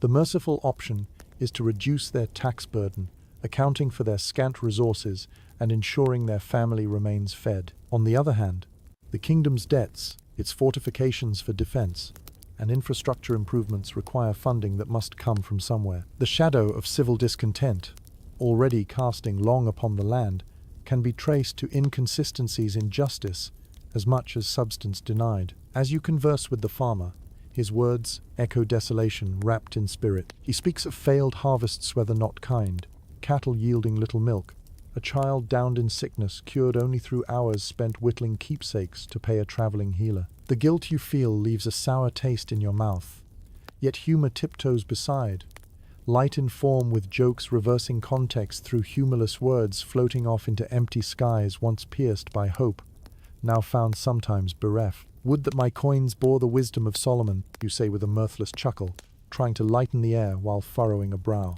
Then they'd multiply instead of shrivel. It's an effort not lost, as tentative smiles ripple through wary faces, the brief flicker of hope amid the shadow of uncertainty. Historians still argue whether medieval tax collectors were agents of royal oppression or compassionate stewards operating under constraints of systemic inadequacy. For you, it is neither and both, entangled in the grey areas between written law and unwritten heart, endlessly grappling with the balance of power and poverty, always turning corners unanticipated at dawn. The challenge lies not in assessing what's due, but in nurturing unseen wisdom to apply versus law unquestioningly. Each interaction proves as varied as evanescent village fire's flinty embers carried upon breezes, unthreatening to some burnished regions, sparking invasive hinterlands, unaffected by forceful tide-wedging nightmare, spent liberties forced across creased landscapes, art's own interventions ensure well-marked. Even as evening casts long shadows on the fields, familial bonds carved just beneath skin's fragile tapestria. Tapestry-wreathed centuries' creations mark your path, and it is here you find your own answers, while unraveling destiny's threads, through paradoxical guidance, daylight shades essential. And as you set foot upon familiar pathways, once more fueled by night's quiet observations serving bread's ebb remember, within inquisitorial spectrums emerge, those quixotic balances reconciling duty extracted, whether ode night steeled, should harness insights cherished crafted anew within narratives. You realize, more than coins exchanged across borders, true worth is measured through understanding sincere, every glimpse of frailty shown unrestricted by power known, through steps taken informed beyond might's assertion, whispered into history's enduring favor, or an ominous glance backward upon ever-burgeoning designs carefully wrought insouciance, shaped by archival ink, and rigorous empathy imbued. Each sunrise assures the continual inquiry heeding heart's call, while mending fractured times without succumbing fully beneath law trading undercover.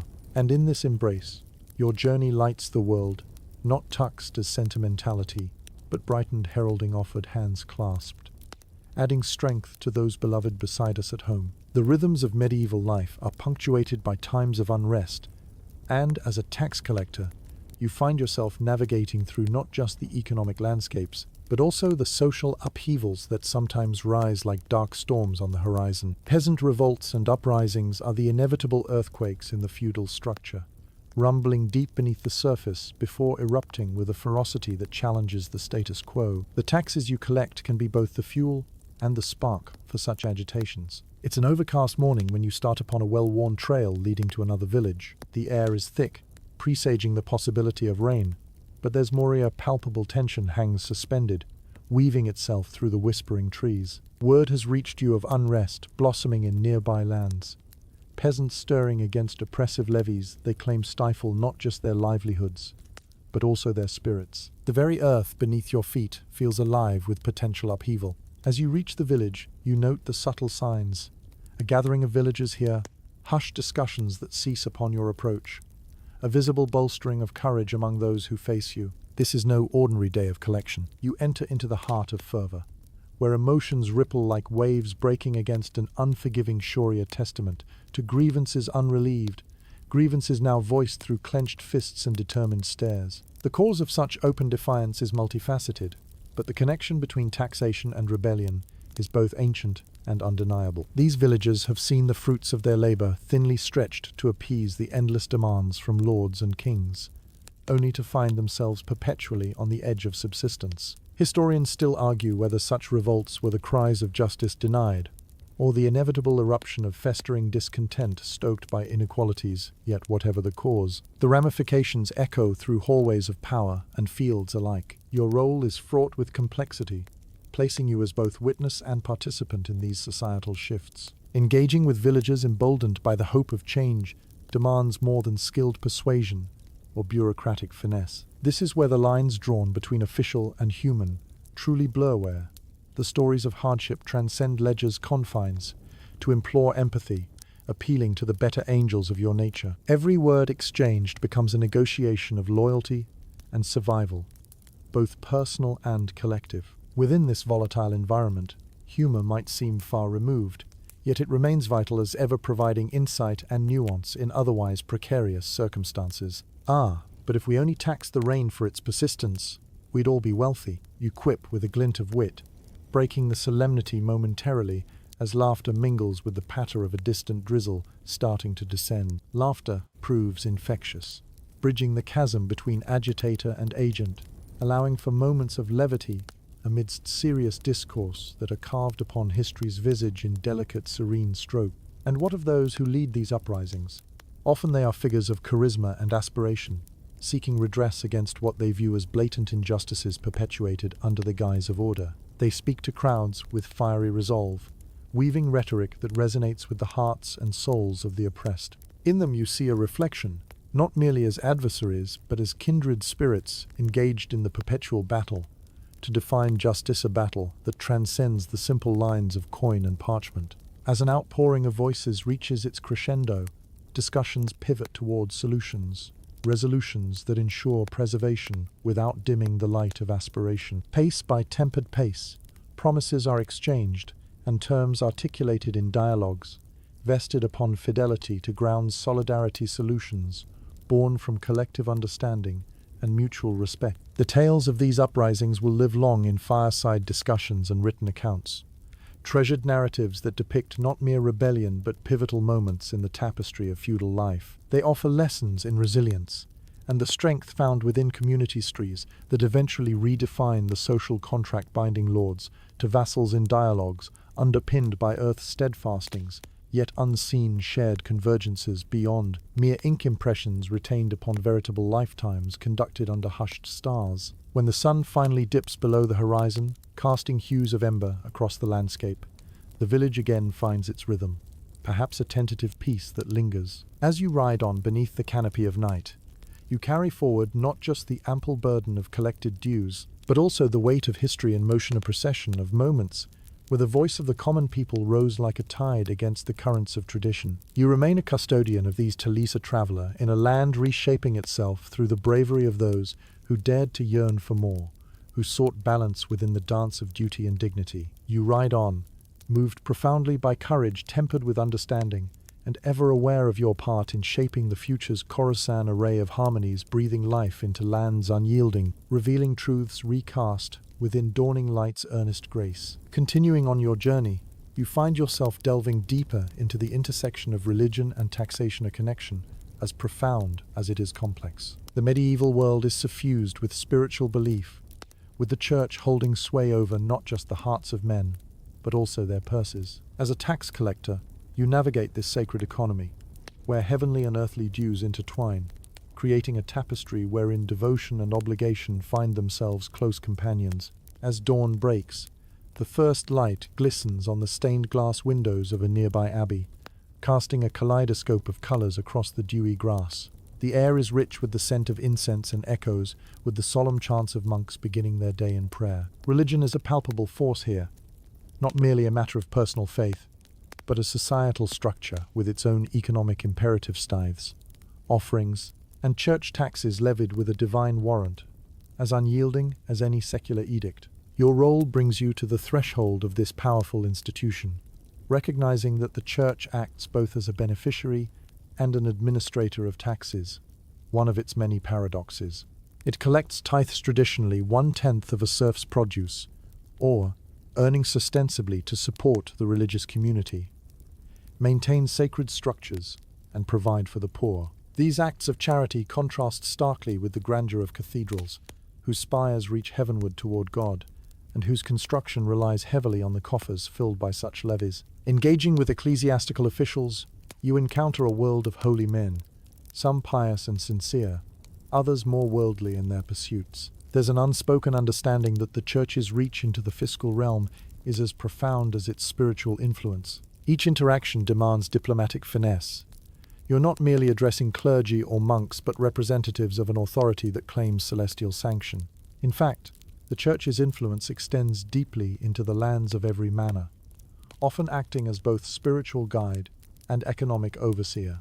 The church is not unlike a kingdom within a kingdom, with its own laws, exemptions, and occasionally its sense of justice, a force able to demand compliance not just through force, but through faith. Historians still argue whether this intertwined sovereignty of church and state was a necessary symbiosis or an imposition upon sovereignty by divine right, a topic brooded over within learned monastery halls and upon battlefields, both historical and philosophical. As you stand beneath the towering columns of a grand cathedral, the sacred images gazing down upon you tell tales of saints and sinners, moral lessons depicted in bright hues of oral light. A local priest confers with you, couching the conversation in terms that fluctuate between the pragmatic and the divinian, interesting tightrope walk of faith and finance. There remains a perceptible friction in collecting what is deemed secular alongside what is considered holy. Taxation's impact straddles worlds profane and arcane alike. During such exchanges, you tread cautiously, understanding the balance required to maintain the peace between earthly laws and spiritual mandates. Jests come lightly, but with practiced elegance. If ever coins could be baptized, I'd suspect your font enjoys a noble baptism. You quip, evoking half smiles amid wary nods. Humor has its place even in these hallowed halls, offering insights alongside levity, bridging divides that seem cosmic in scale. Beyond its financial duties, the church also plays a crucial role in societal welfare. Its arms, drawn from taxes and donations alike, support the less fortunate, creating a convoluted dynamic of benevolence and power. To many, the church is their last sanctuary, its benevolent grace a beacon amid the worldly trials where tax burdens fade momentarily amidst encouraging sermons of heaven's repleteness and earth's transient woes. Fables reborn across lifetimes, living truth honed, scorched within learned musings, suspended suddenly. Such stories transcend ledger's narratives of abbots, refusing to relinquish their congregants' coin. Blessed feasts bountiful enough, despite meager benefactories beneath abbey aprons. The amalgam of duties assumed inside soaring cloisters seems at odds with impulse reigns summoned fortune. Yet, through generations, every penny cherished strives toward purpose greater, still carried within immutable tenets, energizing humanity's search, persistence hallowed amid life's noticed fallow yield. Whether these offerings genuinely uplift the destitute or perpetuate a system privileging ecclesiastical grandeur over grassroots gain, remains an open question that echoes in corridors of abbeys and bounces, amid laughter shared beneath church eaves unwilling once unravel harmony's compact sealed vast upon understanding. Riding onward with the sun now casting long warm shadows across the countryside, you reflect on the profound influence of the church. It stands as a beacon of salvation and authority, one that imbues your journey with questions that transcend the material. Your path, a convergence point of duty, temptation, and sacrifice, reflects the greater complexities of a feudal society entwined with faith's golden embrace. And so, you continue with the knowledge that in this divine human balance, your role serves to uphold the enduring whisper of justice, through an era where spirituality intertwines seamlessly with the pursuit of earthly endeavor, both essential in upholding the very fabric of the medieval world. The medieval world, like any, is subject to the cycles of economic change, with periods of prosperity heralded by bountiful harvests and trade booms, and darker times shadowed by scarcity and decline. As a tax collector, you are intricately linked to these economic shifts, tasked with balancing the demands of the ruling class against the realities faced by ordinary people during both the highs and lows of this ever-turning wheel. You awaken one morning to the sounds of a lively market, a symbol of economic resilience despite the unpredictable path history often sets. The murmur of merchants, the clink of coin, and the vibrant barter of wares echo through the busy streets. Here prosperity is as palpable as the crisp morning air evidenced in the bustling stalls overflowing with silk, spices, and the tantalizing scent of freshly baked bread. Such periods of economic growth can innovate the communities you visit. With abundant harvests and thriving trade routes come the opportunities to increase taxes, a reflection of a bulging treasury eager to fund expanding infrastructure or fill the coffers of ambitious rulers. The balance rests delicately on the edge of a coin, where each success story bolsters your mission to approve the collection, much like selecting ripe fruit from a curving vine in autumn's warm embrace. However, as the wheel turns unkind, the whimsy of fortune can easily mutate. Bad weather, poor soil, or conflict can wreak havoc, transforming thriving regions into landscapes wrought with hardship. When dark clouds gather and harvests fail, people's ability to pay taxes can diminish to mere flickers of their former selves. The hardship clutches at society, engulfing it within shadows set against the setting sun. You find yourself in such a community, the lean years placed visibly upon the inhabitants' gaunt faces, clad in unyielding resolve. Here, there are fewer exchanges of cheerfully offered goods or gold coins. Instead, there is whispered desperation over incredulously meager provisions born of poor yields make weight, twice broken against onerous ledger life's shackled rein. Your task there is protractively thorny, measuring steady pragmatism with empathy seasoned against vacillating tempered scorn. Within these strained encounters, humor threads a patchwork quilt, momentarily knitting rips from existence. As it unfolds, I dare say you jest lightly, even the winds are taxed this year, stealing seeds before the plough can grace the earth. And even among those tired eyes, soft warmth reveals a humor-laden reply, as they cling to men's wit sewed down bent rows before sunrise kissed horizon's deepening folds. Historians still puzzle over how these economic fluctuations influenced medieval society, contemplating whether the booms propelled societal advancement or the busts merely exacerbated tensions long simmering beneath layer upon layer of feudal duty. The capricious economy wraps around lives like an ever-twisting ivy, continuously reshaping their fates.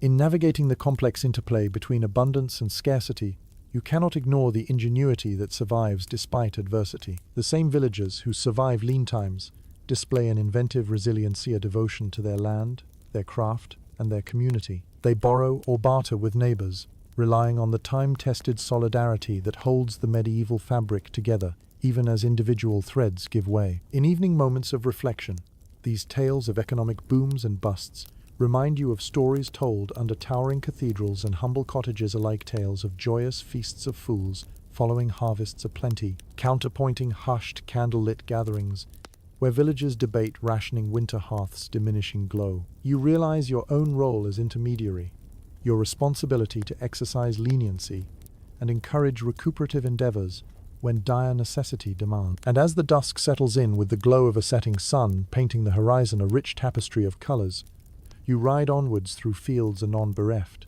hearts torn entwined beneath wide moon-encapsulated sighs, restored by gratitude's prayer, passed silently among softened hopes, sustained through dark night's chill. Your journey continues, embarking on the remainder of medieval history's dance, with shifting economics highlighting humanity's resilience, ensuring no recorded sum weighs heavier than the knowledge gained from those who weather every vicissitude life conjures anew upon our storied lands. Persistence, unsung through history's breathless hum amidst ever-turning cycles beyond our ever-searching eyes. As you forge ahead through the medieval countryside, you are ever mindful of the looming spectre that reshaped entire lives and societies.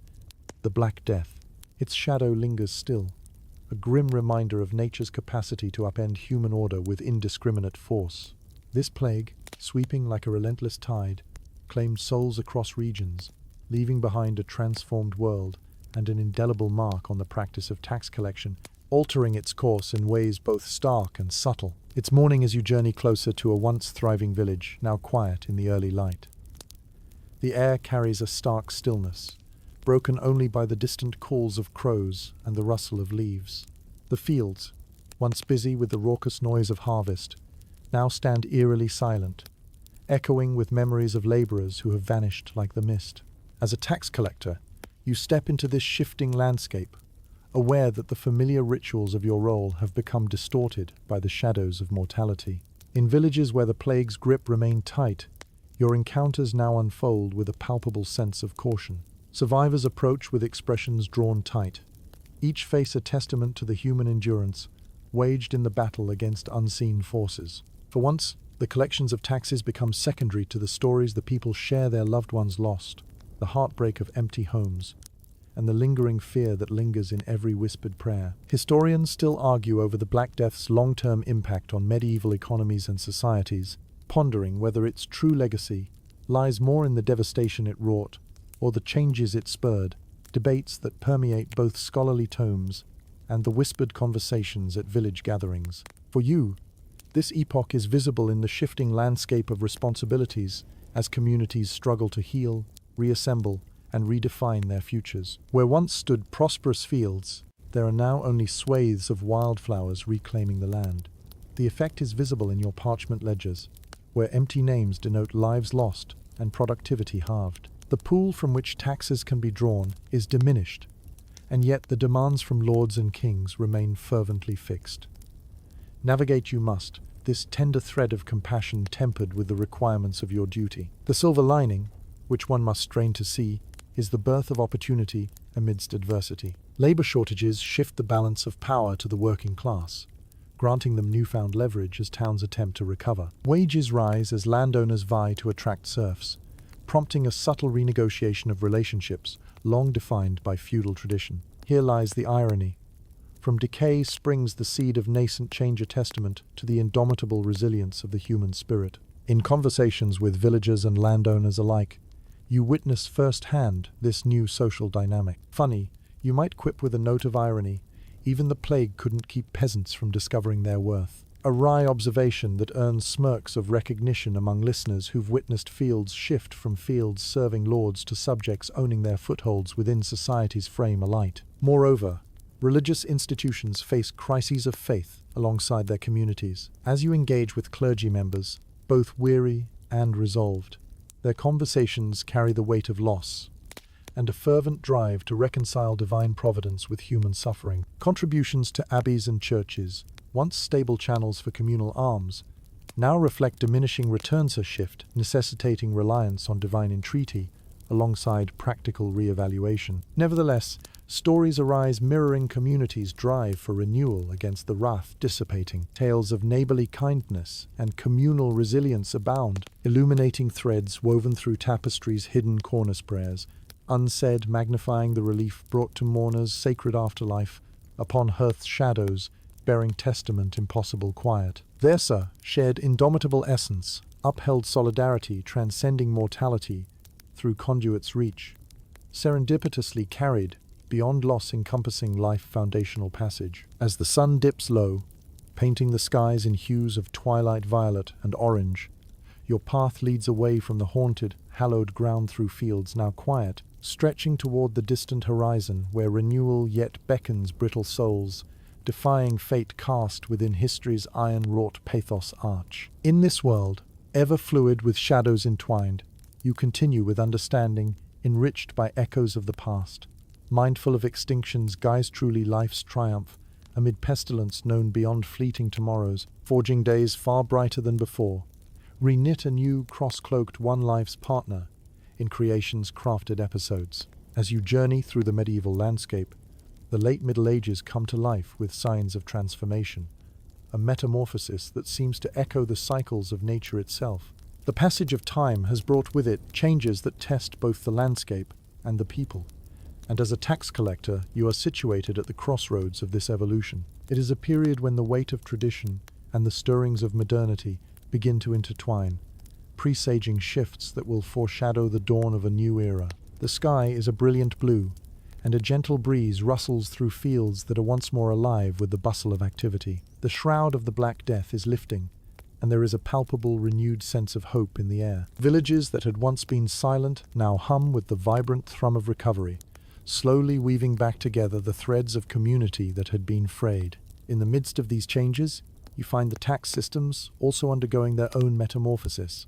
The emergence of a more money-based economy, slowly edging out the barter system, begins to redefine how taxes are collected and what they symbolize. Coinage, no longer an exotic concept, becomes the standard, creating ripples that affect not just the purse strings, but the very fabric of medieval society. Feudal obligations are still the cornerstone, yet the emerging merchant class and the rise of trade towns create new complexities within the tax framework. The need for revenue to support burgeoning municipal projects and the growing influence of royal authorities results in dialogue and occasional tension between the townsfolk and state. Historians still argue whether these changes paved a smoother path toward progress or merely constructed new corridors of power and narrative, as intricate as the tapestries that adorn castle walls. Your interactions with these shifting dynamics become deeply nuanced, reflecting the diversity of interests and challenges. In town halls, bustling with spirited discourse, you find yourself amid merchants advocating for pragmatic taxation to encourage commerce, while local lords hold fast to traditions binding serfs to their lands, a delicate balance of persuasion and policy. Your role requires deft negotiation, acting as the bridge between competing interests, brooding amidst ancient stone. The humor you wield serves not just to lighten its complexity, but also to highlight instances of absurdity inherent in transitional logistics. Wouldn't it be grand if taxes grew as predictably as my worries? You might jest with a knowing grin, solidifying camaraderie even as coin and coinage's quick political motivations sprout beneath fanged adjustment rights, sowed precisely front in history's edge. Amidst the reshaping of systems, you discover that technological innovations, the mechanical clock, improved agricultural methods, the spinning wheel contribute to economic vitality. Towns adopt these advancements with enthusiasm, recognizing each tick and every spun thread as harbingers of prosperity, laying the groundwork for societal progress undiscovered. These thunks of technology seep into everyday life, accentuating both potential stability and fallibility, observed upon during daily journeys, transacted between futures delving mechanically speculative leaps within futures' uncertain grounds. You listen intently to the tales of those who adapt and thrive in this changing world, villagers pooling resources for communal mills,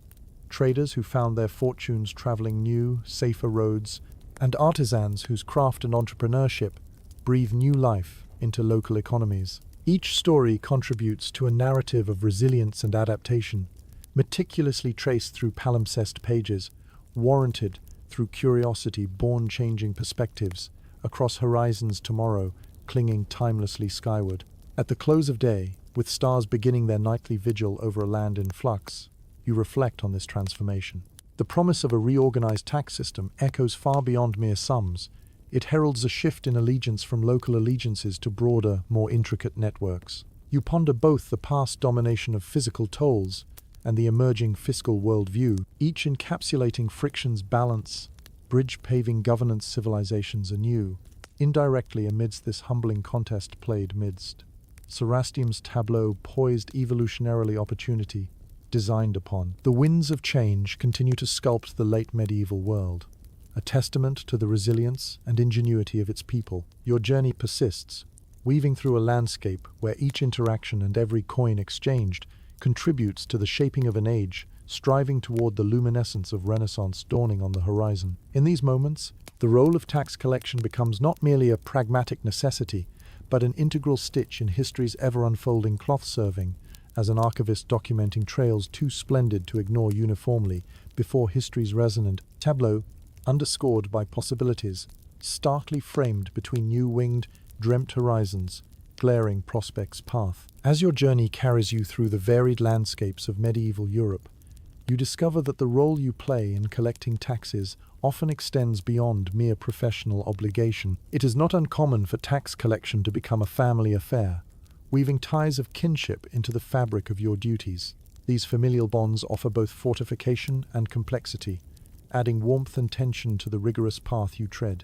Picture a morning where, under the rosy hue of dawn, you prepare to embark alongside your kin. The air is crisp and revitalizing, ready to greet the day with a handful of fellow travelers who share both blood and ambition. It is a comfort, this camaraderie, an infusion of familial trust within the unpredictable world that lies ahead. As you fasten your cloak and gather your parchments, you can't help but feel both empowered and tethered by this collective endeavor. The legacy of tax collecting often passes from parent to child, and siblings are sometimes enlisted to support or augment the workload. This intergenerational duty is not unlike the passing down of a noble coat of armset's heritage, imparting identity as much as responsibility. Just as a blacksmith enlists the aid of an apprentice to pass on the familial craft, so too does the tax-collecting family nurture successors who learn the rhythms and intricacies of the profession, each generation honing skills in the crucible of lived experience. This familial engagement results in a synergy that complements the demands of the role. Together, you are more than the sum of your parts, able to face perilous roads and dear promises with collective resolve. Family members can provide invaluable insights, manage complex ledgers as if turning wine into water, or engage villagers with familiar, trusted faces which often lends an essential layer of approachability to traditionally misunderstood roles. In public houses or around campfires along the road, your companions often exchange stories of relatives who share this peculiar world. You laugh together at tales of uncles who tried collecting from stone-faced nobles with missing inheritance, or siblings known for their penchant for navigating traders' peculiar humor. Should taxes roll as merrily as those on wheels paved for trade, fathers still say I picked the shorter straw when arguments arise. You jest, evoking familiar laughter amidst conversations tracing family quirks and culture's nucleus holding collective endeavors. Yet, this union of family and work does not arrive without its own share of complexities. Just as the bonds of blood bring steadfast alliances, so too can these ties exert pressure, reflecting back the tension inherent in maintained loyalties. Decisions and strategies are often debated over meals shared beneath starry skies, each argument forged by different perspectives, yet united by the common goal of navigating realms marked by ever-fluid treaties. Historians still argue whether involving families in tax collection was a form of economic survival or a strategic advantage community driven to create tight-knit trust amongst territories vast. Their debates linger like flames elucidating analysis upon parchmented halls, where intricate shadows imprint lessons born from nature's transitory image illumined through shared channels awaken delight. Despite the debates, the advantages of family involvement are manifold. The relationships create stability amid the unpredictability of medieval life. Your kin offer not merely practical aid, but emotional sustenance, sharing the burden of pressures faced each day on the road. It is a dance of interdependence like casting stones upon tensioned waterswear. Ripples drawn converge upon trust's shore. Even at this manner of life's conclusion, when time bestows wisdom upon aged shoulders along the path, evolving familiarity renders remembrance's heart gilded by ancestry's tempered hands' embrace. Youth imbibed with golden memories. Adults mentoring nascent flames to either flicker sustained or dim unsure, depending thoughtly insight upheld confidence. Before doubts dawning awakened implications, implicit bonds reaffirmed across time-crafted seminal themes, and as the sun sets in fiery splendor across the horizon, you continue your passage. Your family gathered beside you, a testament to the enduring legacy that binds you. Each step forward, navigated collectively through history's echoing calls, is a reminder that often amid life's endeavors fraught by uncertainty, the secure web of familial interlaced tradition lends strength and sustenance to fulfill the eternal demands of duty, grounded by history's depthless trough. You dwell on these connections well forged, and with each meticulous entry into the ledgers you carry, you realize that even when dealing with realms derived from coin and commerce, the narratives written alongside uplift more than value transacted, paid the proof of traditions, thinly threaded, drawn across desires, affectionately borne toward. Fidelity found meaning kindled forever beyond life's settling sheets, against future dreams, pulsating eternally unbound. As the medieval sun dips below the horizon, casting long shadows across the once-trodden path behind you, your thoughts turn to the legacy of the very practices you've adhered to throughout your journey. Your role as a tax collector, though deeply embedded in the medieval world of feudal dues and obligations, bears a curious connection to the evolving systems of modern taxation. In the silence of the upcoming evening, you reflect on the traces left by the medieval tax system and how they echo across centuries. Coasting along a quiet lane, your mind threads back to the beginning of your odyssey, now contemplating how the tax practices you helped enforce have sown seeds for future structures. The roles, the systems, they were rudimentary by any measure, yet they were foundational, fueling the obligations and supporting kingdoms in ways that are still recognizable today. As dusk deepens, you see how these medieval methods shaped fiscal policies that would eventually expand to embrace burgeoning ideas of governance and citizenship. You recall the myriad taxes you've collected: tithes for the church, land taxes for lords, or trade tariffs imposed upon merchants. They seem at times nothing more than the rudimentary machinery of power dynamics, yet they form crucial components of governmental machinery crisscrossed paths, building toward more comprehensive state-managed systems, permitting innovation in civic responsibility, engineered over dotty titrations, foreseeable among retrospective gazing. The medieval taxation model, while imperfect, nonetheless generated dialogue about fairness, representation, and communal obligation. Historians still debate whether the medieval taxes were oppressive by design or merely emblematic of the times. Yet each small tax was part of a larger conversation that spanned the centuries, emphasizing the rights and responsibilities of leaders and the governed alike. Modern echoes find themselves within systems of progressive taxation, designed with a mind towards societal equity principles that grew from grievances of yore wrought through rebellious tongues amidst fervor born by pen, earning change born from disparity, unhealed, yet willingly outspoken across future generations. Impassioned by vision encapsulated, abrupt, your musings, heard only by the rustling leaves, give space to consider how once local backbone structures advanced toward national enterprises, increasingly infiltrating broader collective configurations. Community service transmuted from a forced alliance to a shared venture tethered by interlocking prosperity's goals unified. Each village visit or field traversed, mapped journeys transcending mere collection, turned reciprocity's birthrights, gradually instilled within vast paradigms, broadening perceptions anew. You visualize, too, the moral and ethical relationships between tax collectors from your era and their modern counterparts, caught in the nexus of enforcing policy, while bearing erasure's heartfelt, though swathed, systematic conformity. Agents of structures continued incrementally from the duty-beladen echoes, still perceptible beyond time's retreat. As the stars relinquish their ancient light, you lean on quiet humorit has suffused your days. If only I could credit a serf's invisible toil within royal mandates. You'd jest a reminder of how discussions on fairness and representation have never been far from your mind. Lessons froth between whimsical airs as blasé ditties clad honesty's insight anew. Under this starlit canopy, a thought anchors softly within that medieval landscape, both beguiling and arduous, where your passage introduced impressions untwisting reflections, drawn across canvas, emergent resonations, patiently nurturing futurity, midst whence innovative souls guide civilization toward emergence, publicly spoken. With each memory revisited and insight accrued, your journey draws to a conclusion, but the resonance of your experiences extends far beyond its epoch marker. The future looms vast, yet confidently authored, unseen towards tomorrow's promise, beckoning resonant whispers among stars' furlongs, interminable beckoning secrets, gala shorn. And within that acknowledgement, you reaffirm, legacies once writ do indeed endure, their permanent reflections ever more discovered within testament's steadfast viewing. Thus, your journey among lands, both remembered and untrodden, reminds you. Human path binds forward, intimately.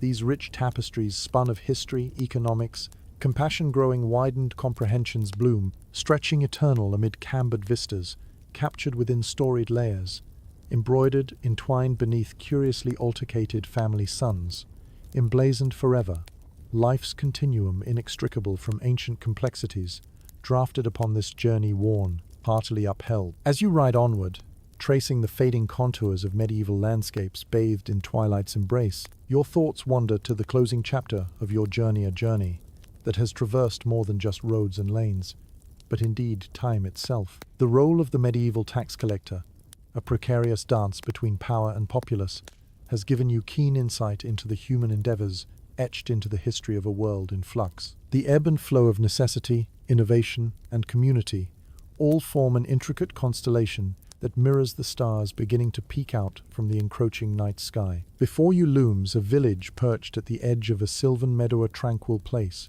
where whispers of past collection days still echo among the cottages nestled like birds' nests against twilight. The air here carries the scent of evening fires as residents begin to settle in for the night. It's an aroma that mingles wood smoke with a gentle hush, as if the earth itself takes a moment to breathe deeply and reflect alongside you. These final steps tread soft, for you feel the weight of history itself alongside the personal stories you've come to know, the laughter and sorrow of countless lives touched by the obligations you carried in your satchel. Your role, however misunderstood, was part of a profound tapestry of human interaction, where even the act of tax collecting is revealed as testimony to our intrinsic need to connect, share, and sustain. Through the lingering twilight, you recognize how these taxes, once burdens, now resemble seeds planted in the soil of societal growth, a tribute to humanity's capacity not only to endure, but to find meaning and purpose in the challenges of every day. Everything you have seen, the farmer's resilience,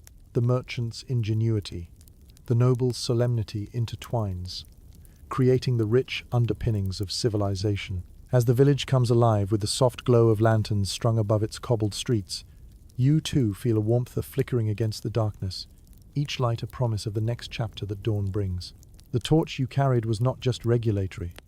It was a beacon lighting paths through the complexities of our shared experience. For now, as you dismount and tether your horse, settling into the soft contours of a wooden bench that creaks gently beneath you, the world around falls into a rhythmic cadence. The notes of a simple, heartfelt lullaby drift on the breeze, carried from a cottage somewhere nearby. Closing your eyes, you listen, letting the melody reassure and wash over you. The song of an era folding itself lovingly into memory. Your story, too, is part of this grand finale, a narrative, not only of tax deductions and coin collections, but of persistence and empathy, humor and humanity, written bravely into the annals of time. In the landscape of history, where paths diverge and meet endlessly, you find solace in the continuity that lies between past and futura tapestry, gently woven by hand. In this serene moment, with the moon now casting its silvery fabric over the sleeping earth and stars winking in approval of a day well spent, you surrender to the embrace of quietude.